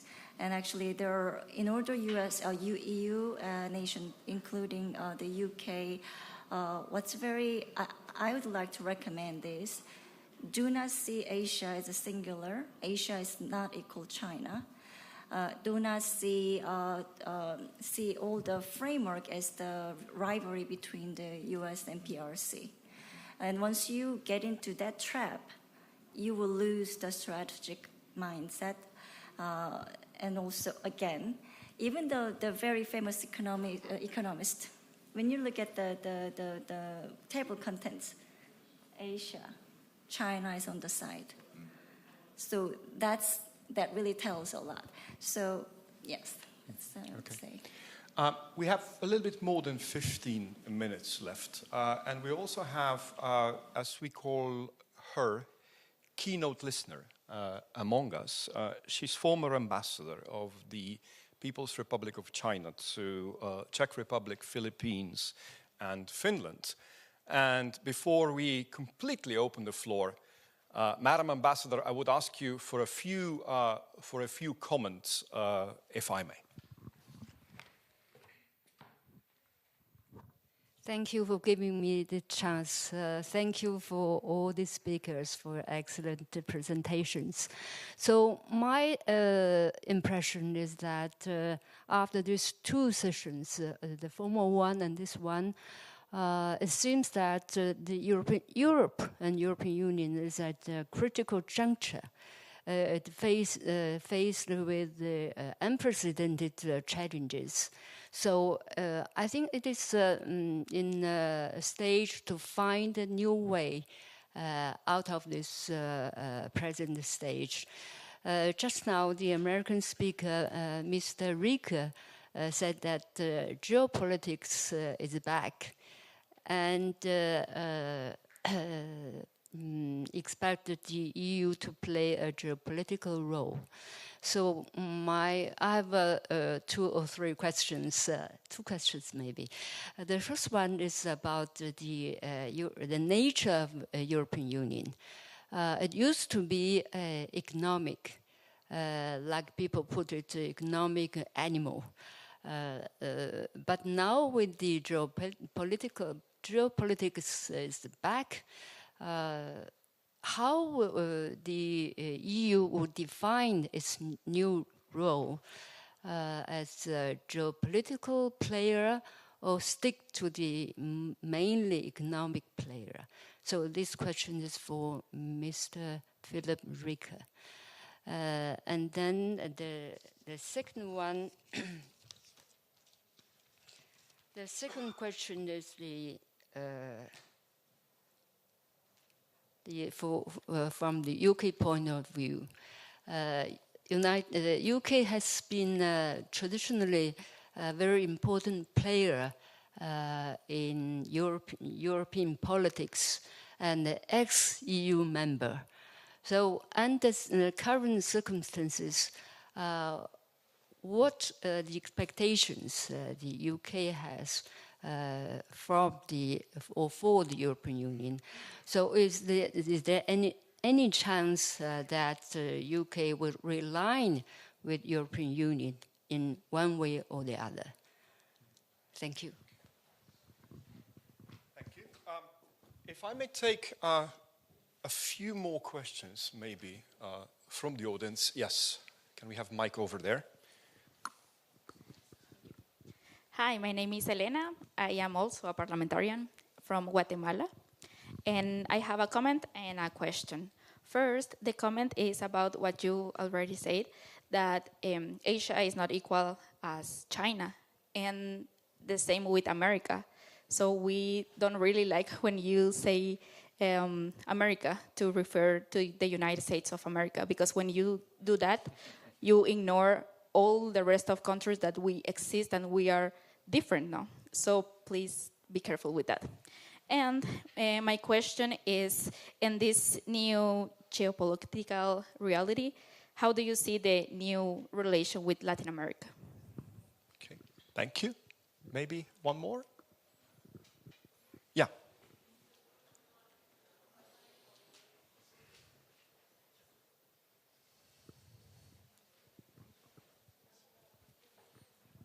Thank you very much. I will take the liberty also as an organizer. My name is Simona Lescuara. I'm a program director of this forum. Just a very quick question, maybe for all 4 panelists. Speaking about these old and new alliances in this new geopolitical reality, you didn't touch upon in all your interventions on those non-state actors that we also should or should not engage with, that are important in these new realities, like in the field of cyber, but also in the field of security, energy, etc. So how the EU and the alliances EU is forging, or ad hoc alliances like coalitions or the willing, should tackle that. Thank you. Thank you so much. We have about 11 minutes, so we need to be quick. So David, would you? To answer the ambassador's point, I've always thought that it's possible that the UK will actually rejoin the European Union one day. I've always thought it would be when my children's generation are running the country. They're now in their late 20s, early 30s. So it's closer than it was. It's 10 years next year since the referendum.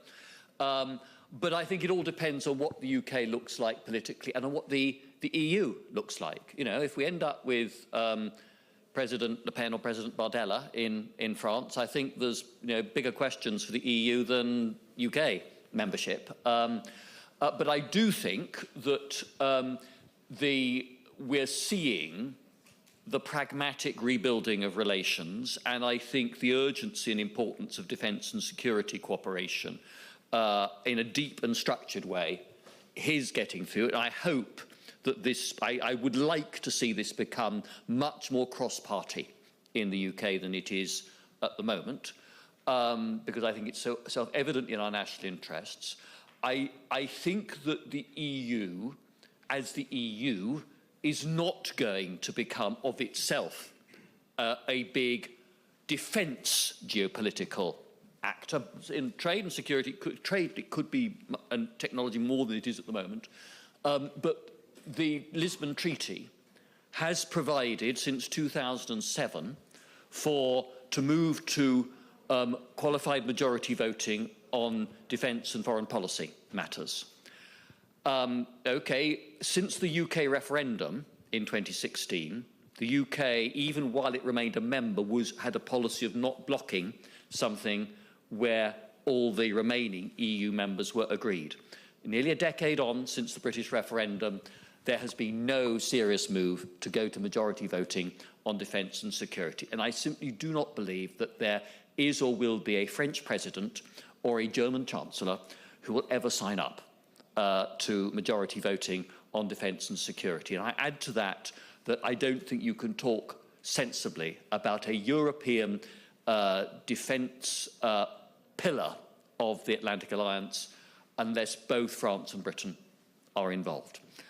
So that's why I think you need a different but complementary treaty structure, which involves the EU, but also involves member states, because Article 4, Treaty of the European Union, national security is a member state competence, very, very clearly indeed. So I think that is the way, that's how I see relations evolving. I remain hopeful but realistic about this. It's not going to be an issue that will determine the next British general election. Even Mr Farage doesn't talk about the EU and Brexit very much these days.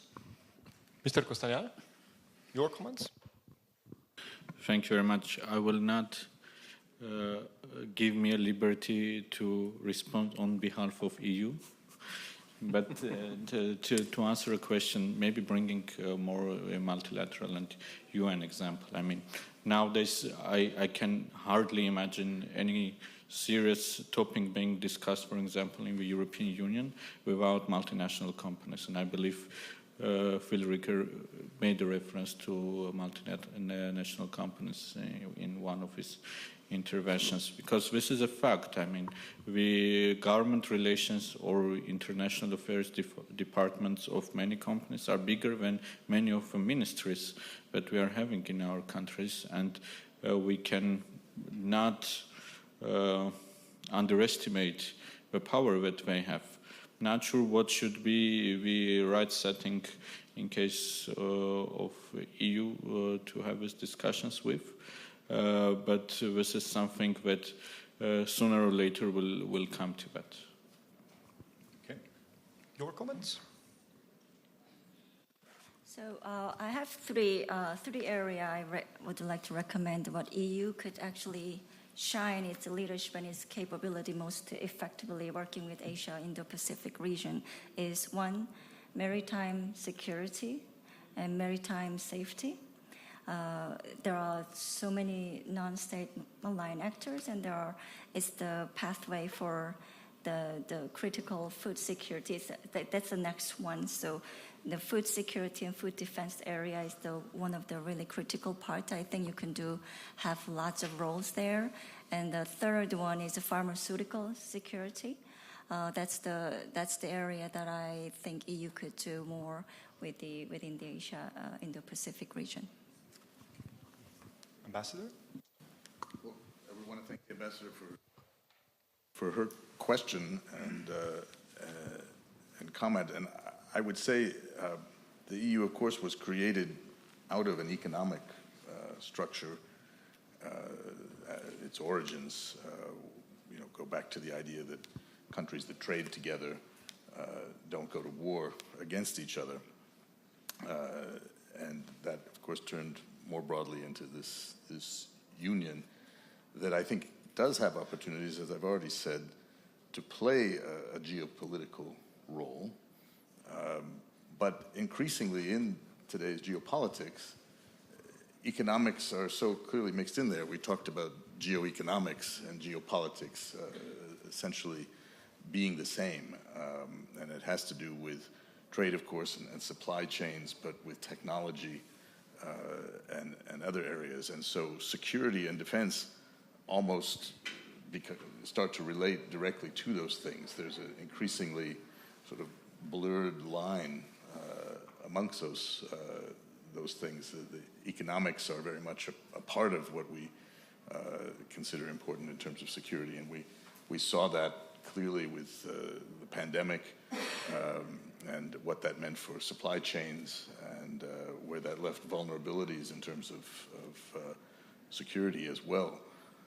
I think that leads well to Simona's question about non-state actors and issues, and I think it's a very good one to keep in mind. You mentioned terrorism, for instance. I think in a more meta way, certainly in the United States, we still have never come to terms with the post-9/11 world, another inflection point of sorts. I just don't think as a country we've dealt with our response to 9/11 and the terrorist attacks and the wars on terror that we had, but that's still out there, and it's quite remarkable that we haven't seen, frankly, more resurgence of some of this. It speaks to some of the great efforts that we've taken working together in coalitions to deal with terrorism. But there are other issues too. I don't think you mentioned climate, and I have concerns about where we're going to go because of the climate as climate change as an actor, in a sense, that certainly we have a very different view of it now from a government and policy standpoint in the United States. And that also leads to the technology sector, where the power of these major tech companies and the individuals that run them is really extraordinary. That combined with what we've seen in an entirely new, I think unprecedented way of the government of the United States now taking ownership shares of some of these companies. I mean, the United States government now is a 10% owner of NVIDIA and of Intel. What is the implications and meaning of that? And maybe it's some ideas for next year's Bled Forum. So I do think those will be critical questions. And I'll just say to our colleague from Latin America, I think you have a very good point that we often use America too broadly. We're taught as diplomats to refer to the United States more often, although that's gotten a little bit muddied, as you know. I personally still like the Gulf of Mexico, but that, depending whose map you look at or whose president you speak to, may have a different connotation. I don't know how you feel about the Gulf of America. It's very broad and generic, and perhaps that was President Trump's goal, was to be more embracing of our neighbors to the south. One last I was conscious I hadn't not mentioned the Latin American question, which was important. I mean, look, let's not forget that we're in a time when European democracy is under threat, that in most of Latin America and the Caribbean, we have countries where governments leave office peacefully if they're defeated at an election. And that's something that we should recognise and celebrate. So I think there are three things that European countries and the EU should do. One, trade. If we were still in the EU, I'd be thumping the table at the Council of Ministers and saying, for goodness sake, get on and ratify the deal with Mercosur. This is too good an opportunity to miss. Secondly, there are some important security-related and geoeconomic issues, supply chains, particularly for certain minerals, especially, but also the question of the international crime and drug trafficking, where the criminals operate in part in Latin America, but these are intercontinental networks of crime. We need to work with Latin American counterparts on this. And third, let's never forget that Latin American and Caribbean states all sit in their own right at the global gatherings on climate, on biodiversity, in the global regulatory bodies. And if we don't pay attention to them and listen to their concerns, then other powers are going to do so. And if we want to be able to have our way of life and our way of thinking coming through in the decisions of those global bodies, well, then we need to work with Latin American partners as well as partners in other parts of the world too. Okay. Please join me in thanking this amazing panel. It's been tour de force for this hour and a half, so thank you so much for all your answers.